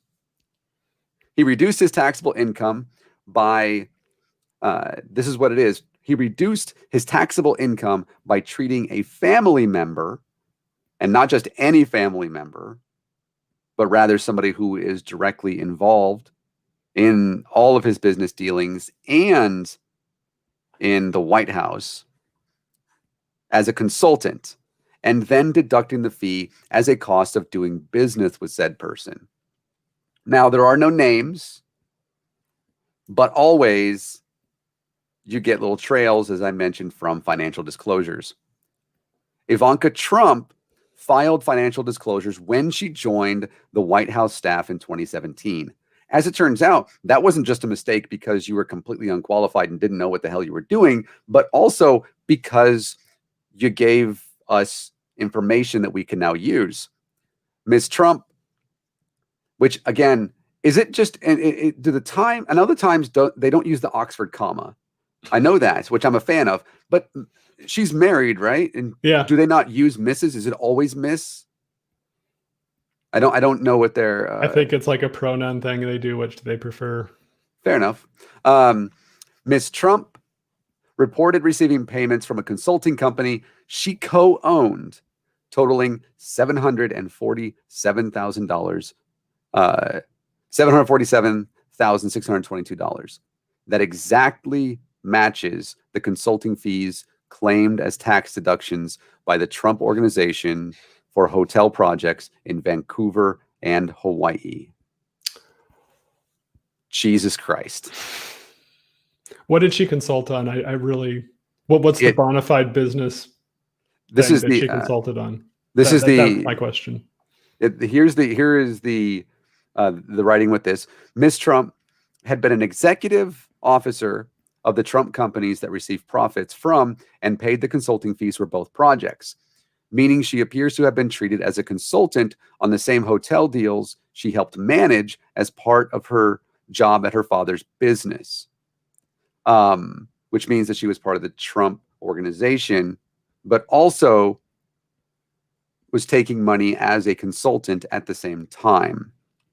Yeah, that's kind of a shady. Yeah. Now, of course, the Trump Organization lawyer said he got like the aerial voice thing. It was odd. He just, for whatever reason, couldn't make a sound and couldn't respond to this. No comment. Yeah, something. They did. Now, employers deduct consulting fees as a business expense and also avoid the withholding taxes to apply wages. To claim the deduction, here's what happens. It must be what is known, as you mentioned earlier, as ordinary and necessary, with fees that are reasonable and market-based. The recipient of the fees is still required to pay that income tax. This is another issue. The IRS has pursued, as it says, civil penalties against some business owners who devised schemes to avoid paying taxes or paying exorbitant tax fees related to parties who were not, in fact, independent contractors. There is no indication that the IRS has questioned his practice of deducting millions of dollars in consulting fees if the payment to his daughter were compensation for work. It is not clear why Mr. Trump would do it in this form other than to reduce his own tax liability. Another more, let's just call it dangerous, I don't know, method or possibility is the fees were a way to transfer assets to his children without incurring a gift tax. He was able to do that in the 1970s, 80s, and 90s from his father. He's the one that set those shell things up. He's the one that helped embezzle money. That's what this is. And it's quite obvious. The dollar amounts match exactly. I mean, there are ways to do it, but you're still going to run into gift tax. But, you know, I mean, this is part of good business planning, is how am I going to get this control to my kids in such a way that doesn't incur a giant 1-year tax liability? because that's the worst thing you can possibly do. And there are a lot of good ways to do that. There are a lot of legitimate ways to do that. There are good financial planners that can help you do that. If you're in this position, go talk to one. We're not saying he shouldn't be doing this general plan. How he's doing it is the problem. Yeah. It's if you want to use your daughter as a consultant, that's fine. She obviously co-owns a consulting agency. That's fine. Or I don't know the name of it's not it's right. It's TTT Consulting LLC. Here's a callback to earlier, whenever all of his fucking organizations have some form of TT or TTT on them. Mm-hmm. Congratulations, you paid yourself. This is in the failed hotel deal in Azerbaijan. We did not pay money to anyone, says Trump organization, but the tax records show that there were 3 different Trump LLCs that show deductions for $1.1 million that were paid to somebody in Turkey. A person directly involved in developing the 2 Trump towers in Istanbul expressed bafflement, expressed some of like the Swede stuff going on right now. That is just like a complete what the f***ness. When asked about consultants on the project, telling the Times there were never any consultants or other third parties in Turkey paid by the Trump organization. They just weren't there. But tax records show deductions for consulting fees over 7 years, totaling $2 million. Out of 10? Yep. Yeah. Ms. Trump disclosed in her public filing that the fees she received were paid through, as mentioned, Consulting LLC, which she said provided, quote, consulting, licensing, and management services for real estate projects. This is incorporated in Delaware. I don't know, some future president guys from there. Everybody incorporates in Delaware because of Delaware's tax law. I think there's a corporation for every square inch of Delaware. That's not, I mean, we're not talking about a lot here. Delaware is like the size of our house. Yeah, but for every square inch. I think they're owned. Yeah. I was going like square mile. Just no, like I don't know. Like I think there's like 1,000 corporations for every person that lives in Delaware. Jesus Christ. Because of Delaware. I mean, just because of the ease of doing business in Delaware. That's just what they're known for. Makes sense. It's in 2005 in Delaware. The firm is one of several Trump-related entities with some variation of the 3 or 4 T's that appear to refer to members of the Trump family. If you're wondering, by the way, there's Ivanka Trump, Donald Trump Jr., and Eric Trump. And then if you add the 4th one, it's also Donald Trump. This is an incredibly obvious thing to see. You can go actually get the filing documents to find out who the managing member is. And I'm guessing it's another LLC, and there's a train of LLCs behind this, as there typically is. But eventually you can find out who the person is behind it all. Yep. It may take you $900 in whatever access filing fees that you need to do. Worth it, I think. Well, hopefully it would be worth it at that point. Yeah. I mean, I've found a couple frauds after spending about $1,500. Yeah. My favorite one, if you all want to look up, is DBSI, a $2 billion fraud out of Boise, Idaho. Idaho, man. Bundys and frauds. And Mormon fraud. Oh, that makes sense. They're right above the other Mormons. X, if you're out there. Uh-huh. The $480,000 a year, the 3 siblings actually were able to that was their salary with Trump Organization as executive officers over about 200 companies that licensed or managed hotel and resort properties. That jumped to $2 million after he became president. No, don't. And I would caution people: don't scoff at the number of companies. There's going to be an LLC for every property. Yeah. In fact, there's going to be 2 LLCs for some. Like Mar-a-Lago, the resort and hotel, is probably a different LLC than the actual golf course. Oh, I guarantee it is. And that it's just to separate liability out. And it's a good way to do it. It's actually a smart thing. Don't be like, oh my God, there's 200. He's trying to hide something. No. Yeah. And we're not saying he's good at what he's doing. We're just giving you ways to avoid using arguments that make no sense. Yes. Yeah. Don't do that. And to let you know, there are, as we mentioned earlier, if you weren't here, over 500 total company LLCs that make up the Trump entire conglomerate type of organization. So they also write a bunch of things off on purpose. In Mar-a-Lago, it is the source of millions of dollars in expenses deducted from taxable income. Something like $109,433,000 for linens and silver, and nearly $200,000 for landscaping in 2017 alone.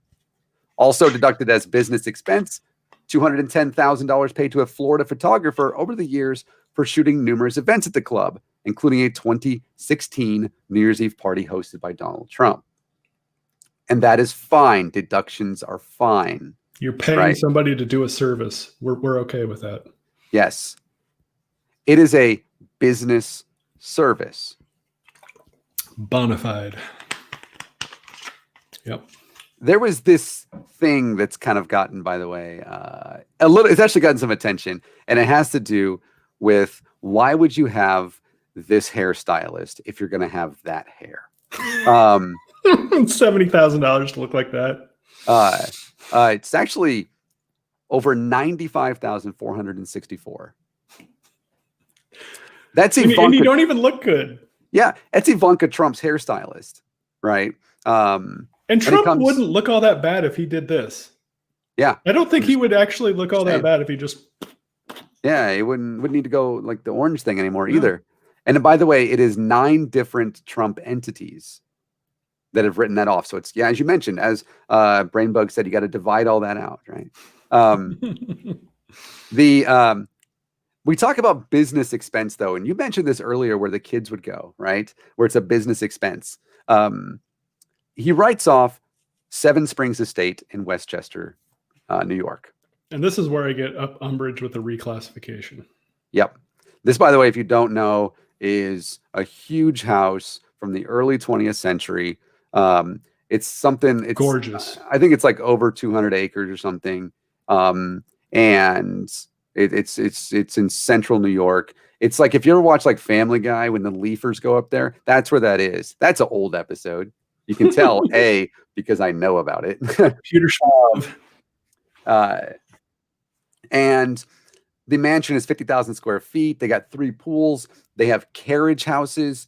It's got nature preserves all around it. So gorgeous property. Yes, it is. You can Google Maps that stuff. When Mr. Trump bought it in '96, he said, "I'm gonna put a golf course here." The people what there. What is it with golf courses? Man, he just wants to play golf, which I understand. I mean, like, I don't understand, but I get it. You have hobbies. But the people said, "What? No. You're not doing that." And so what he did is he said, "Well, I'm still gonna get my tax money," and so he called it it's called a conversation. Conservation easement. Conservation easement. Okay. Which, yep, he doesn't get to develop on the property. So this is fun. So a conservation easement is, you go out and buy a piece of property, and you say, "I want to develop this," and you get a bunch of other people that buy it with you. And typically this is how it's done. And you get them together and you vote, and you go, "Do we want to do this, or do we want to basically give the land back to nature?" Is essentially what it is. And if you give the land back to nature, what you do is you take what would we have done if we had voted the other way? The notional value of the business of that gets proportionally divvied out and deducted off your taxes. So if you think that the value of a strip mall on a piece of marshland would have been worth $500,000, and you and your friend vote, "No, we're going to give it back to nature," you both get to deduct $250,000 off your taxes.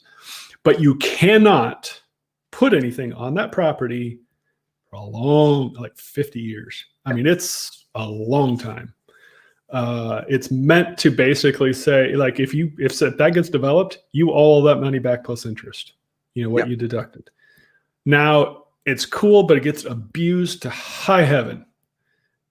It really does. And the problem that people have is there's no real bona fide vote on what to do, the give the land back or to actually develop it. It's basically, it's a vote no. Here's our two options. Mm-hmm. Yep. And so this hit the independent broker-dealer space like a storm 4 or 5 years ago, as far as an investment strategy for a lot of wealthy people. And what happened is the IRS perked their ears up of how it was being abused. And there's a lot of people that owe taxes that are very mad because of how this was done.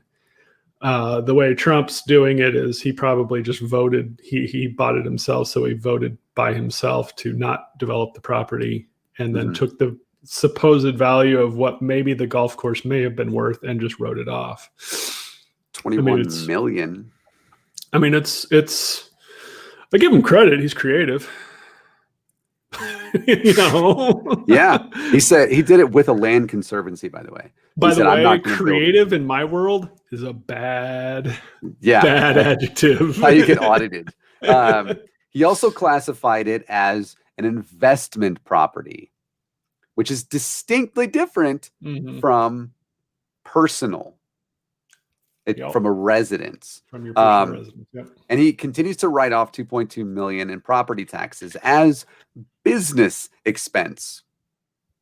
Because in 2017, the tax law said you can only write off $10,000 in property tax.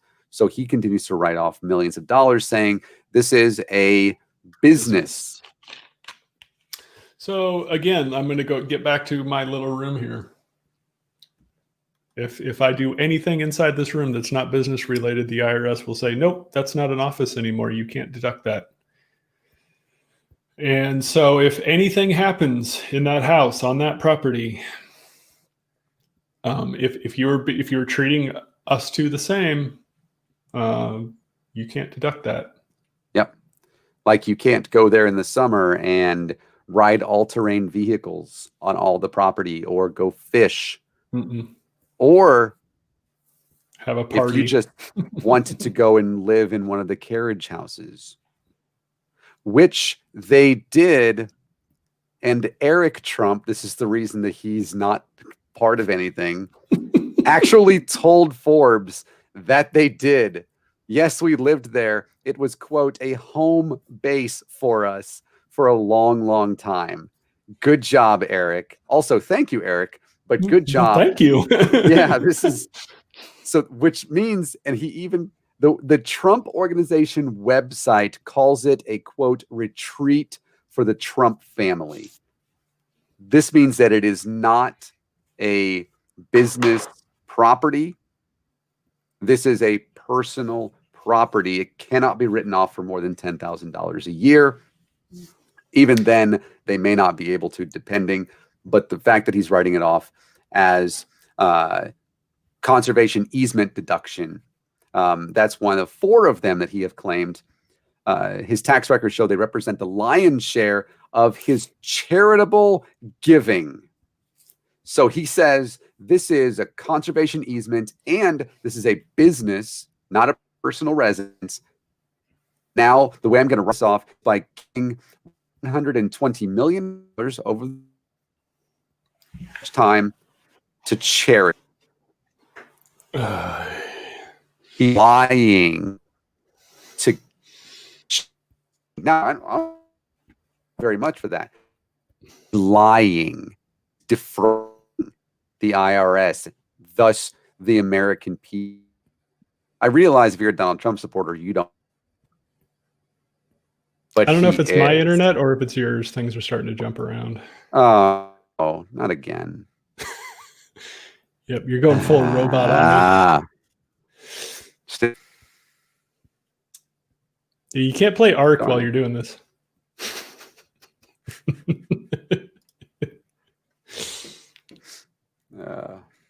No, things have gotten better now. Good. Let's see.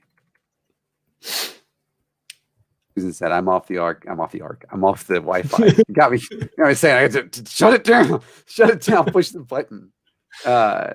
Anyways, what I was saying, if you didn't catch it, is the reason that this is an issue is because, did you hear that when I said $120 million? Yep. Yeah. Is because he's defrauding the American people.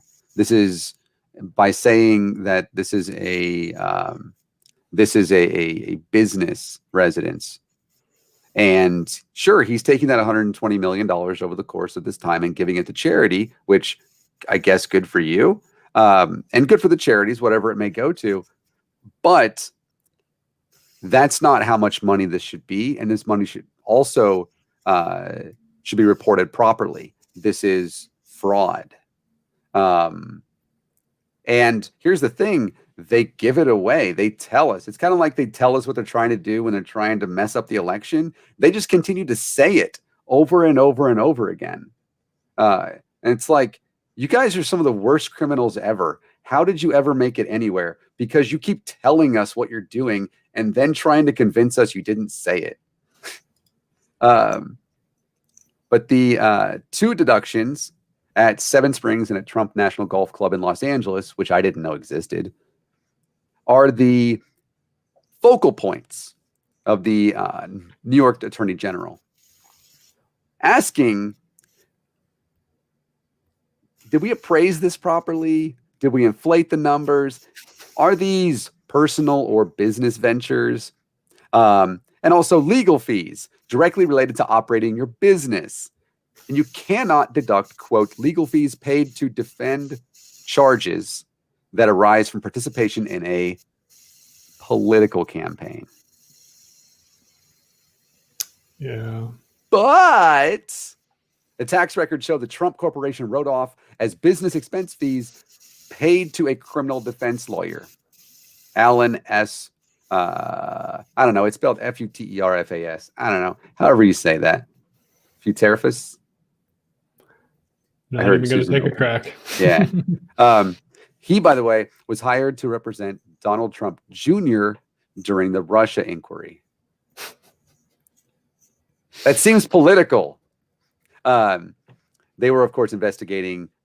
Remember that time I talked about that guy earlier on about the 2013 Miss Universe pageant that happened, by the way, in Russia, and he bankrolled everything, and he was the one that set up that meeting in Trump Tower. That, hey, call back, because that's what this is about.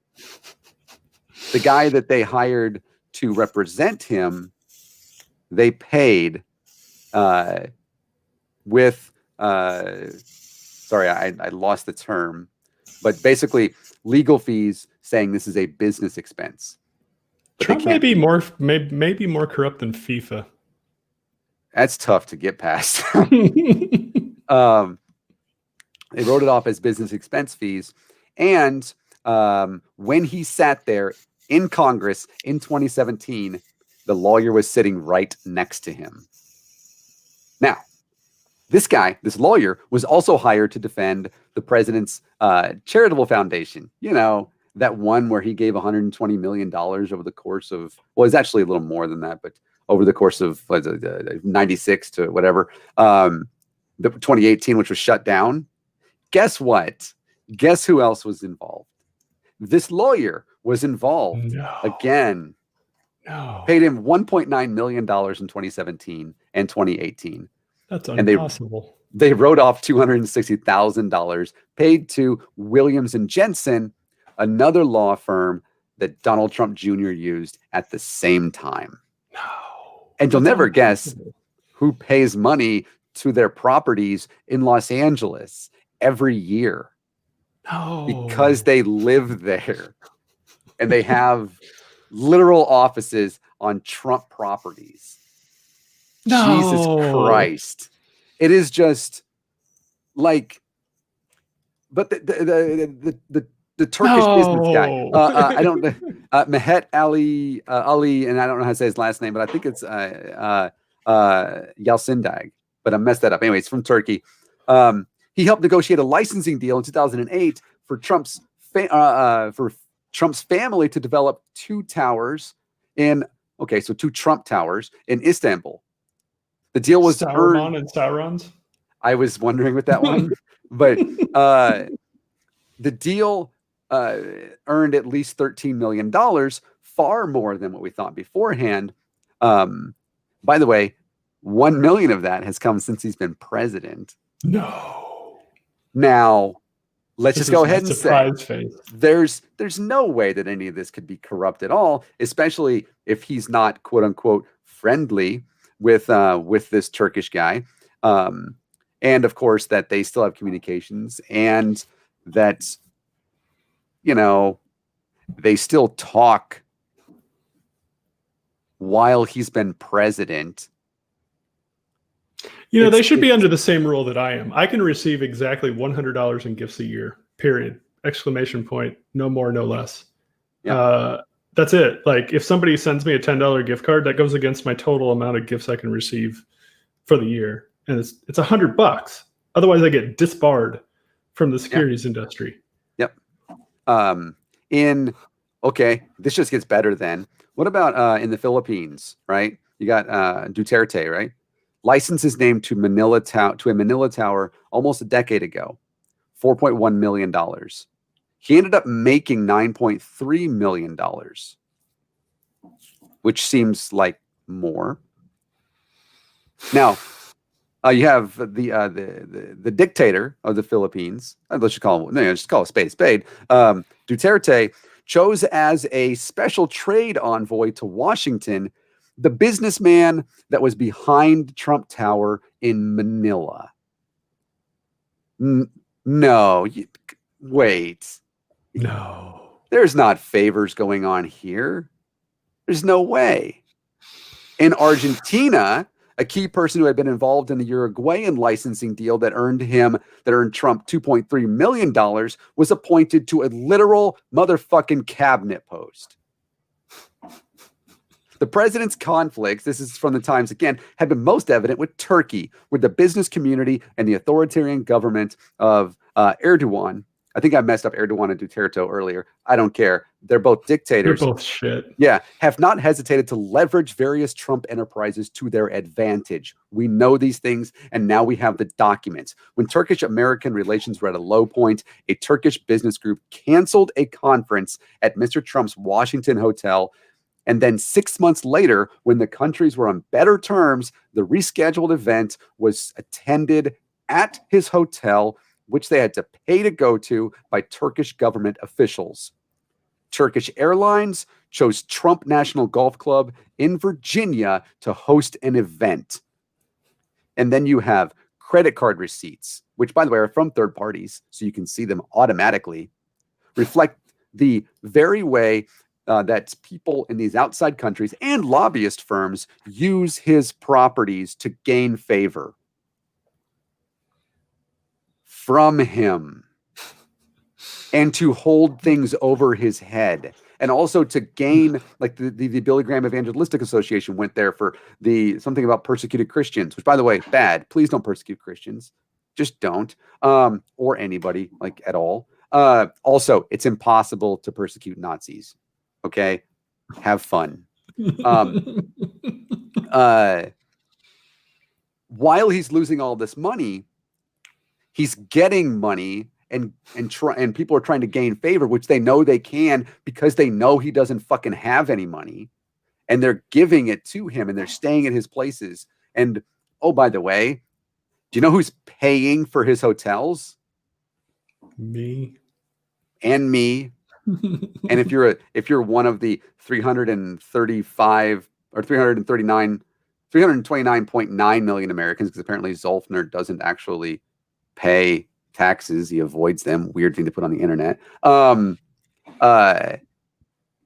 You do as well. Do you know why? Because Donald Trump, when he goes places, stays at his own residences. He never stays anywhere else. And guess what else? He forces the Secret Service and anybody else that's with him, or anybody else that wants to meet him, at his own properties. When they stay there, they don't get to stay for free. Oh, come on now. Come on. Really? He's a businessman, not a president, right? That was what you wanted. We would even understand like a wholesale rate, like $30 a night. Yep. Pay the staff, pay that. We'd be cool with that. I mean, there's ways to do this without looking like a stupid idiot. Yep. And not only did he force them to stay there, he also jacked up the prices. Oh no, of course not. There's Nobody no way. Of Nate's Flex Foundation. Yeah, I finally said a cuss word. I was trying not to for a long time, but this really pisses me off because he forces them to stay there, partially because he stays there, right? This is the same thing that happened in it was in Ireland or Scotland, I don't remember which one, where he forced the Air Force to land at a certain place. To the only place they could stay would be at one of his establishments. And then when they stay there, they don't pay with their own money. No, they use like the government black card, not to be confused with the American black Express bloc black card. Well, not to be confused with the black bloc Antifa card, which, as I understand, is currently being reloaded with Soros money. Dude, I haven't gotten mine yet. No, I know. I'm waiting. The airline is it's not going to take off until we get this done. According to Trump, we're already on it, but whatever. And the way they do that is they pay with American tax dollars. So remember that time that the president said, I'm donating my was it $400,000 salary that I make every single year, which seems like not enough to be president, but what do I know? The money is recouped simply because he forces the CIA, not CIA, but the Secret Service and everybody else that's in the government to stay at his resorts. And they pay with our tax dollars, which then goes into his pockets. Because as was mentioned earlier by Swede, he hasn't divested from his companies. Do you remember back in the day when have you ever read a history book to where Jimmy Carter, who we have the Funko Pop around for somewhere, he's holding a bag of peanuts? Do you remember when they basically, they didn't have to force him, he did it voluntarily, divested from his peanut farm because he didn't want to even have the appearance of corruption. Donald Trump said that he wasn't going to do any kind of deals or anything like that with any foreign powers, right? At all. None of them. What we know is that he continues to do that. And we see it today. And then not only do we need to try to look through tax documents to try to find that, we already know. Now we just know how much it is and how much they can lord over him. And he's doing that with our money. And then he's putting our money on his tax returns. And we get to pay him $400,000 a year for the rest of his life. Yeah, what a great plus the Secret Service detail. Yep. And it just goes on. Beyond the one-time payments for events and memberships, large corporations also pay rent for spaces in the buildings. Walgreens, the pharmacy, remember the antitrust Walgreens that they paid money for federal regulators in 2017? Guess what? They also pay they resolved the matter. They resolved the antitrust matter. They settled it out of court. They pay $3.4 million a year for a lease at 40 Wall Street, which, by the way, is a Trump-owned office building in Manhattan. Another renter it's spelled ATANE Engineers. I don't know what how to pronounce it. It changed its name in 2018 after a corruption scandal that culminated in two former top executives pleading guilty to paying bribes for city infrastructure contracts, something that we know Donald Trump has never done.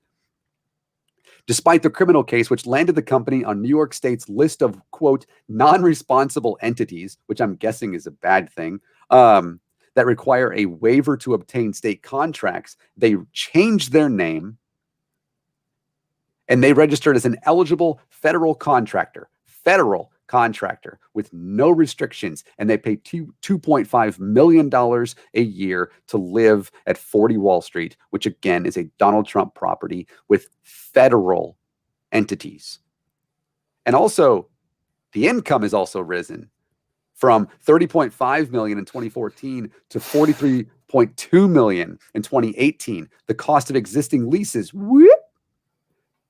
Also, because Donald Trump apparently needs them, 4 different law firms have showed up since he ran for president. Now, yes, he does need them. We all know Rudy G ain't doing a damn thing. except for yelling and acting like a weird vampire or something. I don't know. If you look at 1296th Avenue in Manhattan and 555 California Street in San Francisco, Vornado's chief executive is a close Trump ally recently named to the White House Economic Recovery Council. Last year, the president appointed Mr. Roth's wife, Daryl Roth, to the Kennedy Center Board of Trustees. Their tenants, by the way, over in California, also include a roster of blue chip firms paying multi-million-dollar leases, many of whom regularly do business with, lobby, or are regulated by the federal fucking government. Goldman Sachs, Microsoft, Neuberger Berman, you know them, Kirkland and Ellis, just I hang out in Neuberger Berman's office quite regularly. They're on my detail for checkups. Yep. In 2012, he took out a $100 million mortgage on the commercial space in Trump Tower. He took nearly the entire amount as a payout. I'm just gonna say right now, the symptom of this, or the cause of the disease of all this, is money, and it's capitalism. Yep. Oh, long and short of it. Absolutely. We have to mention the underlying source of all this. Yep. is if you're a businessman, you're stupid not to buy the influence. I mean, yep. Duh. You've got to have that competitive advantage, and if you've got it in with the president and can get political favors, of course you take it. Mm-hmm. Because if you don't, your competitors will. I mean, that's that's the way the world is right now, and I don't blame these people for doing what they do. I blame the people that voted the person in that's given them the chance to do it. Yep. Now, this is, by the way, the reason that it's scary for Donald Trump, and this is because we're above 2 hours somehow. Because it's a dismal science, man. We're having no fun with it. This is. I think we've done a good job. I didn't get upset until recently, though. The problem that we're facing right now is the fact that you've had to explain and go through these one by one for a while now, and on their own, little tiny ones, you can go, whatever, so what? People's attention span isn't going to listen to the 19 other ones that show this is a pattern. It's a systemic problem. It needs to be, it's like this cancer that's growing that needs to be cut out and thrown away. The average voter isn't going to listen to you for very long. So you've got to really hit home the larger issue. These little collusion things with business owners aren't going to do it. It's got to be the other bigger things, because they're not going to listen to you for very long. And that's unfortunately, that's the way people's attention spans work. Yeah. And that's why also with going in our upcoming video and stuff, and Maya's right. Maya, I almost did rant, but I had stuff to read. Where we get into the reason that we're breaking this down, and Susan said we needed to do it anyways, into multiple videos in a series. Where it's like, here's 15 or 20 minutes, little snippets like this, where it's like, this is what this is, and this is what, because it's like real education for people. And yeah, this is it become like, we're talking about in our series, talking about systemic racism, and we're talking about these, economic racism and everything else that's built in to racism in our country. And you can't, it's a lot more than this. You're talking 400 years of stuff, and there's no way I could keep anybody's attention for the amount of time we're taking to put into that. And this is a lot like that, but it's also, this is really important, and it just happened now. We have to talk about this. People need to know about this. And because if we don't talk about it, and no, Zolfner, you can't get me to rant. You're not saying anything provocative. Now, Donald Trump, of course, is making a lot of money off of us. Let's remember that, right? And people are paying him to gain favor. And it makes it seem like he's making millions of dollars, he and his children and his family and his organizations. But as we explained, and he and Swede better than me, in the beginning of this and toward the middle, his properties are horrible. He doesn't make any money. In fact, he loses hundreds of millions of dollars every single year. And so these things from us that he's unconstitutionally taking from us is just helping to prop him up for right now. I think that's the reason he probably wants to be president another 4 years, so he can try to still get money. And here's some information to help kind of understand this. In 2012, he took out a $100 billion mortgage in Trump Tower. He took nearly the entire amount as a payout, which I mentioned a little bit ago, and paid more than $15 million in interest on the loan, but nothing on the principal. That's pretty typical. Interest-only loan. Yep. If it's on property. Yep. The full amount is due in 2 years.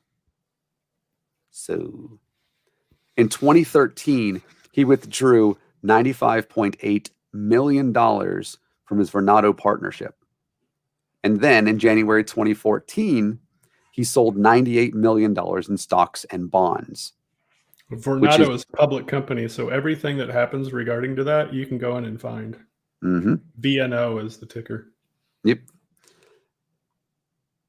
His biggest single month of sales in at least the past 2 decades, $98 million. He sold $54 million in additional in stocks and bonds in 2015 and $68.2 million in 2016. He released his financial disclosures in July. He has $873,000 in securities. That's not very much. No. His reported cash on hand in 2018, $34.7 million. Now, I'm sure that seems like a lot, but that's down 40% from 5 years. Yeah, he's had interest to pay. Yep. I mean, and he hasn't been making money elsewhere. He is personally responsible for loans and other debts totaling $421 million, with the vast majority of that coming due before 2024. There's a part of me that's like sadistic and masochistic and all this other crazy shit. Because if he gets reelected, they'll have to default on his loans while he's president and fucking go public. Well, they won't have to. I mean, they could extend him, but and it'd be typical to do that. And why would at this point? As long as he can keep up the interest payments, you extend him. Yeah, but he doesn't have anything left to be able to pay those interest payments. He has properties to hand over. I mean, that's basically what it is he can just hand the keys. Yeah. This is when you turn over the card in Monopoly.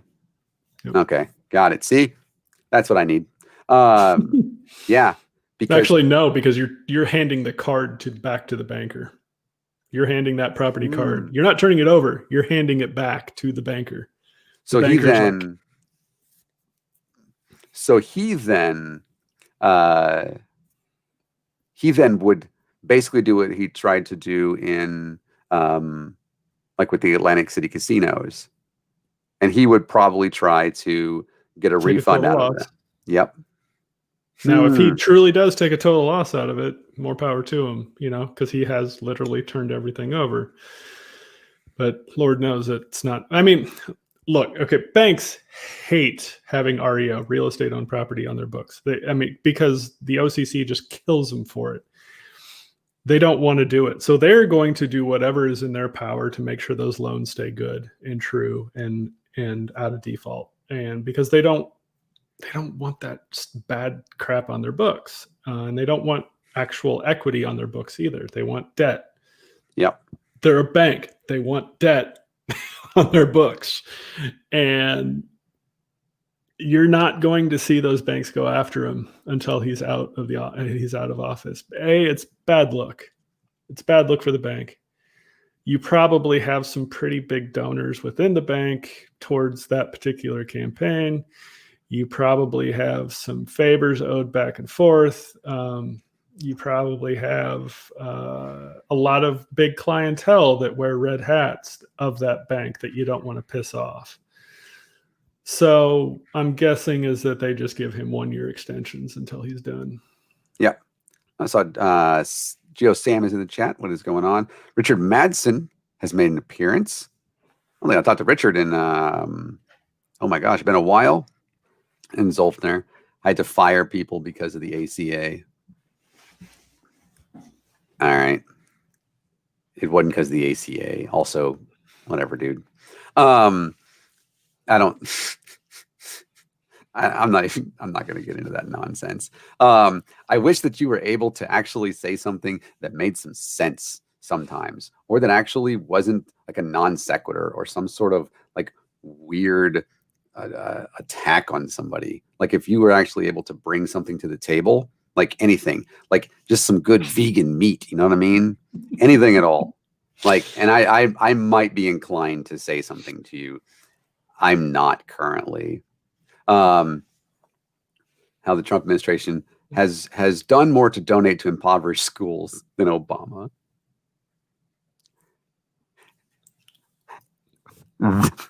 No, first off, they can't donate anything from Trump. He doesn't have a charity. Yeah, anymore. Because the purse strings are controlled by Congress. So yeah, he doesn't do anything. That's literally not like, if you're going to give the president credit for, say, a bill, make sure it's a bill that they helped write and sponsor. Like the stuff that most presidents sign, they have nothing to do with. It's like you don't give Trump credit for the animal, making it a felony to hurt animals, whatever. There's something that he signed, and they're like, "Oh, look at how great that is." I'm like, no, some people in Congress actually wrote that bill and then handed it to him and said, "Sign this." He doesn't get credit for that. Yeah, this is the same thing with like the First Step Act, stuff like that. That wasn't actually from his administration. They tried to get it passed in 2014, I think, and it was brought to the Senate floor by a bipartisan, bipartisan. It was two different individuals. Yeah, give them credit. Yeah, they tried to do that years prior. It wasn't him. He still, dude. I was reading his 50 or whatever. 50 promises to the American people. As we're literally winding this down. And again, thank you so much for being here, everybody. Number one, do you know what his number one promise is? I know that Susan knows because we've gone over it recently. But if anybody knows what his number one promise is, I know there's like a bit of a delay. It'll be the most transparent administration. No, there's actually it's not about it's things that I'm going to do. Build a wall. Number one, build a wall was not number one. I was surprised by that. I was really surprised by that. Nope. Lower taxes? No, which he hasn't done anyways. Oh, by the way, part of this has to do with the tax thing too, but we're not getting into that. Just because it's just showing the fact that he's not this this benevolent or guy, business mogul or anything like that. No, the number one promise, you can go back, you can still Google this and look it up, by the way, and you can fact check me. In fact, please do. Was that he would, within his first 30 days as president, introduce a bill, or work with Congress to introduce a bill forcing term limits in Congress. He never did that, ever. And in fact, he was even against it when Ted Cruz said something about it in 2018. So I don't like the language that we're also seeing come out of him. The whole America First. Oh yeah, that's some Nazi shit. That was the America First movement is a 1930s partnership with the German-American Bund, which was basically the Nazi party in America. They had the swastikas and everything. I mean, was it Norman Rockwell or not Norman Rockwell? Who am I thinking of in the 50s that was assassinated? Well, you know what I'm talking about. Yeah, I do. Yeah, Illinois guy, crazy, ran for president, was assassinated by one of his own group members, if I remember correctly. Yeah. A disaffected group member or whatever. And happens. I just don't understand the language. Like, do you know where that's from? Are you? Of course they do, but Yeah, Donald Trump knows where when the looting starts, the shooting starts. He knows where that shit comes from. It's like he doesn't ever read anything, so he had to have read these things prior, and he quoted this stuff from these people that he knows. and He just doesn't he it's doesn't think like we you and do. I aren't happy that somebody's small business burned down. Like No. there's nothing to be celebrated there, but we are completely cognizant of why they're pissed and Yeah. why the rioting is happening. That doesn't excuse the fact that somebody's business got burnt down, but you just have to think maybe we should like listen to them. Maybe if we listened to them 10 years ago, that business wouldn't be burned down. I mean, the novel concept. Yeah. So when we started yeah, absolutely. I can rant on that for years. I'm not gonna, right? On this video. I will rant about it for years, just not on this video.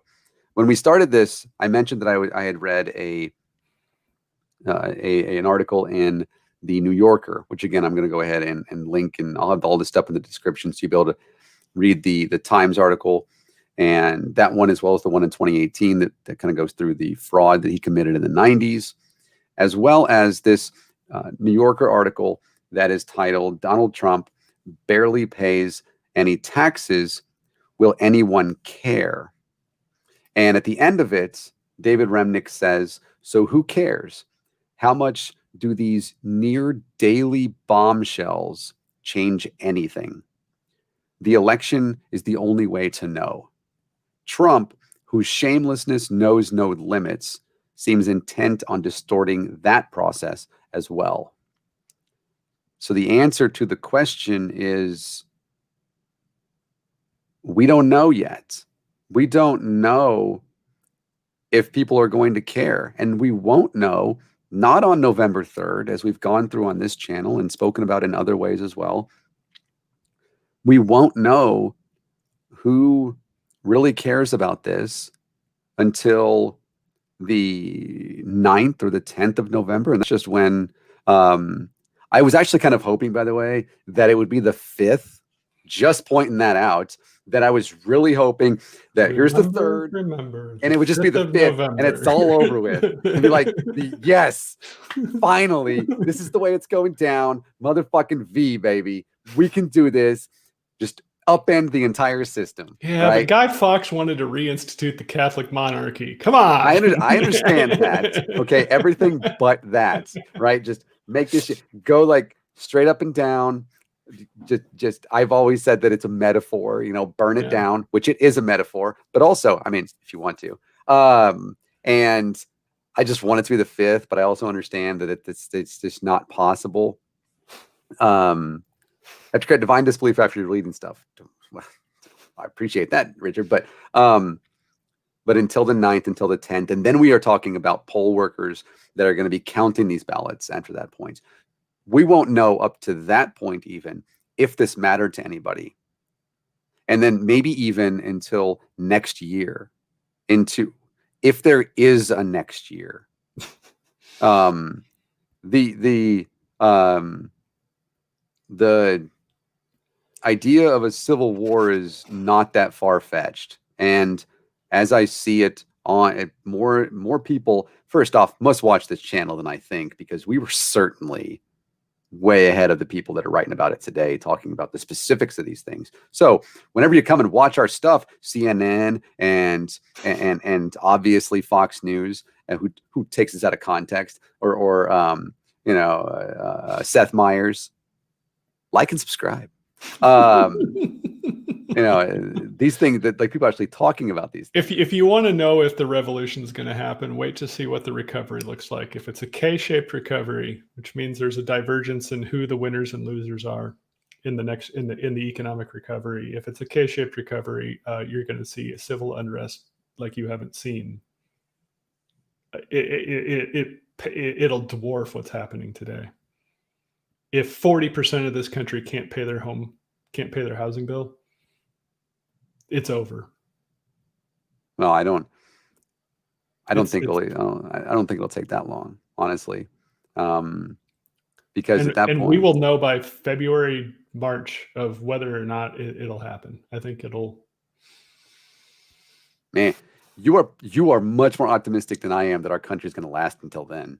I am because they come to our town in Portland. They actually, these people who I talk about, who don't care that Donald Trump has done all of this, that he doesn't care about them. They come to our town, and they have their guns with them, and they want to right now, like they want to do it right now. Oh yeah, there's some sick fetish, GI Joe fetish that I don't understand, but yeah, and they work with the fucking cops. And you are much more optimistic about our country right now than I am. Not about the fact that Joe Biden's going to be elected with Kamala Harris, because, I mean, duh, but about how it's going to go. And which is why I'm hoping that people see this right now. And if they haven't already voted, that they're going to vote, that they're going to mail the votes in as early as they possibly can. And that way, if this moves the needle on the polls, scale it back about half, and that's what'll end up actually at the polls on voting day. And I'm fairly certain that tomorrow is not going to matter one bit. And like these debates or whatever, I don't think they're going to matter even the slightest. We already know that Donald Trump give them lied. both Adderall. Let them both be high. I want to. I do want to see Joe Biden on Adderall. That might be kind of fun. Well, I think you have. Oh, really? He'd be like, all right, this is exactly what happened, Jack. This is exactly how we got the Affordable Care Act. You can call it Obamacare if you want to. You can call it Obama Biden care. That's perfectly fine. This is how this happened. Or if you want, call it O'Biden care. Let's do it that way. And he'd be like, this and this and this. And remember that Situation Room, that time that we totally murdered Osama bin Laden? Yeah, this is exactly the helicopter. And I'd be 100% on board with that shit. Because Biden there are times where Biden looks on top of his game, and I think he's got a low dose of Adderall in him. No, I don't know. He's seen some shit, man, and some things. He's also hugged his kid as he went off to war, and then also lost so much. Yeah, that you can tell. That's even if and this is where I'll end this. So if you've made it this far, thank you. Even if it just came down to the fact that he and Donald Trump had the same experience or whatever, which they don't. I mean, obviously, this is a huge fucking difference.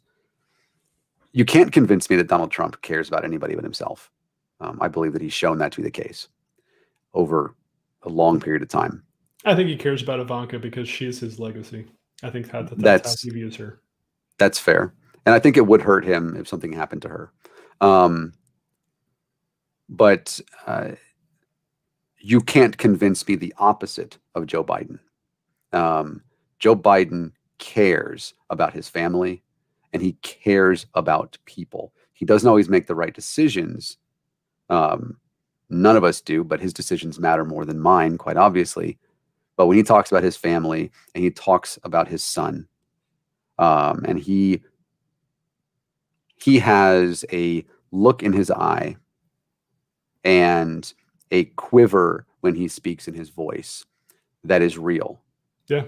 And I didn't know it until last May, but yeah, I know where he's coming from now. And that matters to me. If that was the only thing that separated them two, I would drive around blaring a fucking air horn with Biden's name everywhere. Not difficult to do in Portland. Everybody be like, yeah, we know. Also, why couldn't you go further left? Look, it's not like we have ranked choice voting. So, Swede, thank you for joining me for 2.5 hours. I know you definitely, it's like almost 10:30 over there. I do appreciate it. I did wear a Nebraska shirt underneath. I was wondering about I had the to Creighton represent. I saw the Creighton thing, and I was like, I'm not going to get into this. This guy's a J-sker. This is where my master's came from. I know. I think I was one of the first people to see you in a photo on Twitter, which you then deleted. Yeah, it's me sitting next to Bernie. Yep. I remember that 'cause she sent it to me. Yeah, I got to sit next to Bernie on a 3-hour flight from Detroit to Omaha. See, all the cool stuff. What or if people want to get to know the things that you do and get an idea of like even more information about like these types of things like taxes and stuff, and they want to ask you questions, and where can they find you? I'm on Twitter. I am it's Swede_Irish, or the Irish Swede, or Sweetie Pie, as I've been Saw that one. as I've been going by lately. I am anonymous because I am an advocate in other areas where I'm in the closet towards my parents, and that's just how things are.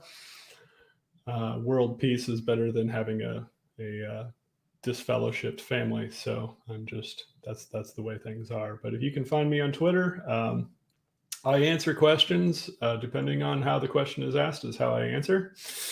And that's where you can find me, and happy to at least point people what books to read or give simple answers. Absolutely. Appreciate that. There, by the way, this is Susan put this on there. I didn't read this one. Like Nathaniel starts censoring out his fucks, and then he stopped giving them. Yeah.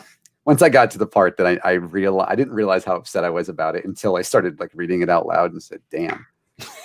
There were other comments that now I can't find. There was a question in there that now I can't find. It's from Ricardo. But yeah.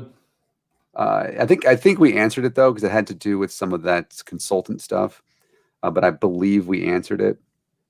But then Susan asked this about magic cards. She said, I still don't know if you can depreciate magic cards, and I'm genuinely curious. And we may actually have a stake in this because we purchased our buddy Matt, who lives over in Fort Worth, Texas. He's a wonderful guy. If anybody ever meets him, his name is Matt, and you'll know. So if you're in Fort Worth and you meet a guy named Matt, just assume that we know him. And I'm not gonna dox him on fucking YouTube. And we bought him fairly, we think anyways, expensive little thing of cards. And do they depreciate, or how does that go? Actually, they appreciate the older sets. Like I have, my set is probably worth around $40,000. Jesus Christ. So, but I started in 3rd edition, also known as Unlimited. So I have a Black Lotus. Black Lotus itself is worth $30,000. But I have the full Power 9. I have all the Moxes. I have Divine Recall, all that, Time Warp. But it's a land control deck, and it's pretty powerful. I can win on the first turn, and it's an illegal deck nowadays. But yeah, to depreciate something means it has to have a useful life. Magic cards have an infinite useful life. So okay. Therefore, as a collector, so like at some point, like a '67 Corvette, you won't depreciate anymore, because unless you're using it as a transportation vehicle, because it's not being depreciated. It's not depreciating anymore. It's actually gaining in value. Oh, there you go. And then she forwarded it, and she was yelling out loud Funko on Pops that one. are the same. Yes, they can be if they are appreciating. They don't have a useful life. It's not like a roof where you have to replace it. All right. In 25 years. So you cannot depreciate collectibles. And I would make sure that you have a separate property casualty policy on them. She's on the other side of this wall over here where you can see some of the Funkos. And I just heard her really enjoy your comment. So, because I think right now her collection is it's worth it's between 5 and 6. I think it's around 55 at this point. Haven't actually like valued it. We have some additionals that haven't been added to this. We haven't actually valued it. We made sure that when the fire was kind of the Oregon fires were kind of heading this direction, that we got photos of everything, and added on for like insurance and stuff like that. That's not through like home insurance, but right through like organizations that specifically give insurance for Funko collectibles, and we're like, okay, how much is this worth? And it tells us. So chicken, go look at if I can drop 3 moxes, a couple birds of paradise, and a land equilibrium on the first turn, you'll never lay a land. these And in things fact, are I can run my entire deck without a land card. So it's pretty nuts. Like land equilibrium is if I don't have any land out, you can't lay one. Yeah. So they, I don't know if Chicken Big losing it with the genders, but they say Jesus. So yeah. It's like God mode basically. And then I just millstone you to death. So just millstone. Just millstone. So we have real fast, Susan and I, of course, are Divine Disbelief. You'll see her. She does Explain Like I'm 5 is a show that she is doing. She actually, I think that you're going to come on at some point, I think. If she'll have me. Yeah, I would love to. My actual specialty, and so my education is I have a master's in finance and econ from Creighton University, tied with Yale in the rankings, so it's no joke. And my specialty was political economy and monetary policy. So if you want to know what socialism actually is, if you want to know what social democracy actually is and what the differences are and why people confuse the two and why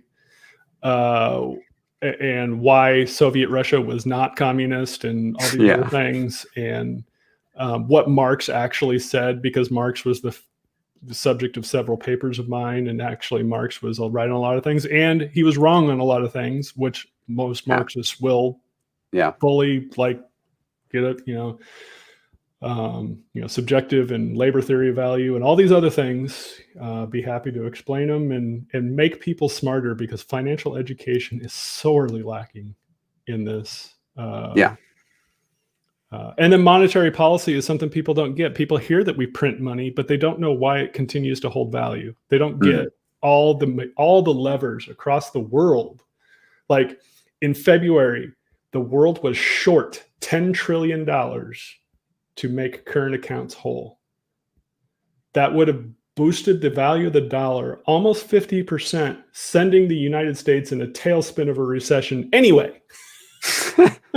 We were having a recession in March anyway. I mean, it was just. Yep. So definitely, as Susan says, send us an email at divinedisbelief@gmail.com. Or if you have something that you really enjoy, that's your passion and stuff like that, Susan records or live streams every single Saturday at 12 p.m. Pacific time. So whatever time that is where you might live. You can send us an email, divinedisbelief@gmail.com, and Susan will respond to you. I think she's booked all the way out to, I don't know, November or something. But had some wonderful people on recently. Matt Meadow was on. She had Thomas Smith on this past weekend talking about Disney, and not Disney, but like Disney movies and such. Talk about Elsa for Frozen for a little bit. That was kind of like where I came in at the end of that. I was at work. And she had How to Heretic on. I think this weekend is Heath Enright, and that is from the God Awful movies, and nice. Yep, as well as coming up, a friend of ours as well, Dawn Ford, is going to be on her show. Dawn is an amazing individual, and also just phenomenal with his presence, what he can do with his voice, not singing necessarily, but also. And so a lot of great folks come on there, and don't talk about, hey, Tapioca Weasel, there you go, six-year physics PhD. You could try to explain like I'm 5. Please do.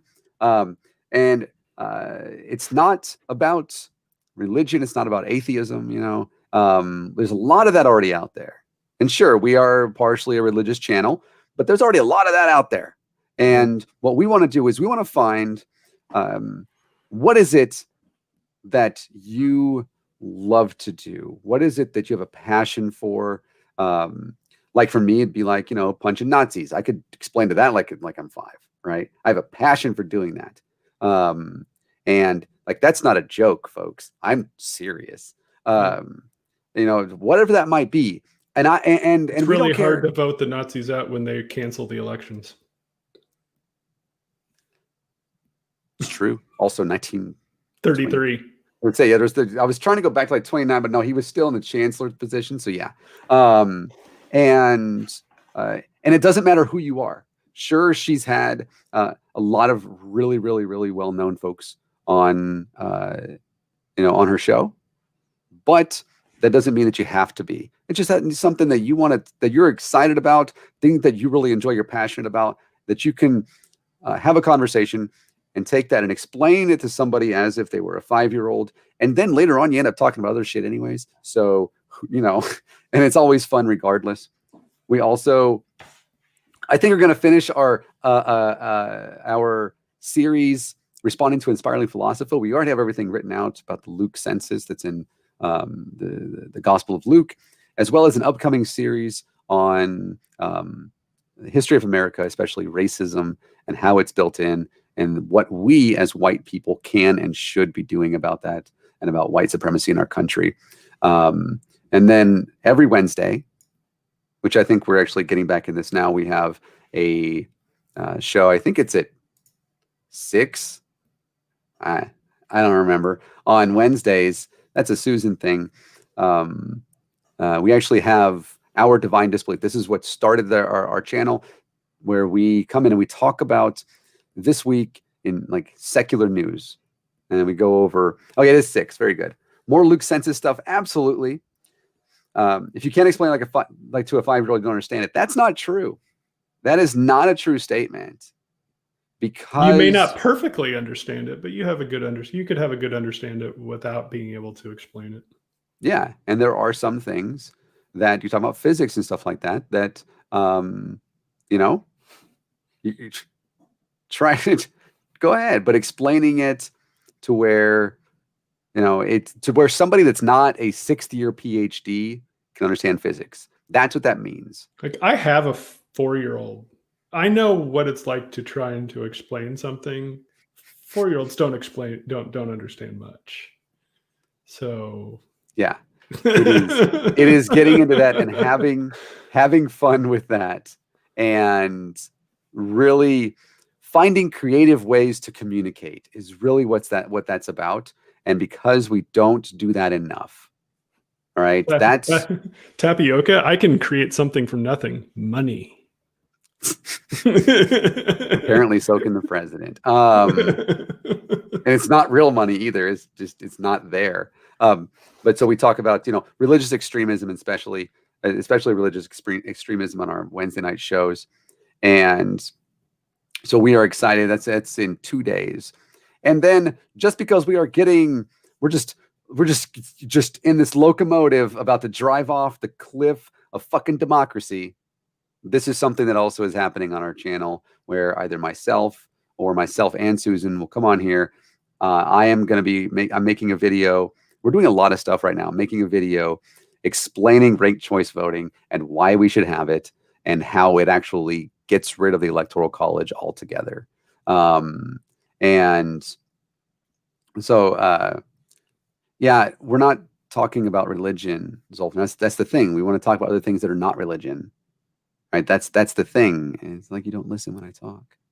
You could come on and talk about what it means to constantly focus on a subject that's not being spoken about. You could explain that to anybody. Yeah, I studied to be a pastor too. That was my original intent. So yeah. I was one. Yeah. No, youth pastor. I guess that's different or whatever. But I was going to go to seminary. Yep. Me too. See, me, you, and Matt Dillahunty, we're all the same. We're all bald. We all have beards. Yeah, but you guys have voices that don't sound like fingernails on a chalkboard. You should hear me when I'm in my bedroom voice. I like to say that I have a voice for silent radio and a face for radio and a voice for silent film. Well, there you go. At that, never mind. Nope. And there you go. And that is Swede's new nickname there. So if you see that, that's going to be a wonderful inside joke. Recreational poo. So thank you again for coming on. This was for such a serious topic. We talked about this quite a bit and going out and into the weeds and stuff on this and how we were going to, still make it so it was people could understand it, but also so that people would be engaged because it is so much stuff. Thank you so much for that. We're getting closer to the election, so there's going to be more stuff like this, whether it's myself and if we have something like this where you come back on, or just myself and Susan talking about these things. Now, that's going to happen. Is it going to happen after the election? I guess it depends on if America is still a country. But we're always going to be here. And if you need anything from us, you can follow us on Twitter. Susan, right here on the screen, it says Susan Skeptitz Turpin. You follow her at Motel Cowboy. That is her personal account. And if you would like, you can also follow us on Twitter. Our Twitter is at Divine Disbelief. We both write from there. If you DM us, usually I'm the one to respond. And we post a lot of things on there. Politically, there are some religious things as well. We try to have great conversation. And we also have a Patreon. I think it's patreon.com/divine disbelief. I don't know. There's all links and shit in the description that aren't currently there that I'm going to put in a little bit, or Susan will. Honestly, flip a coin, but that'll work. Irish Swede, thanks again. Thank you for very having much. me. It was fun. Yes, it's truly fellow Cornhusker. Yeah, absolutely.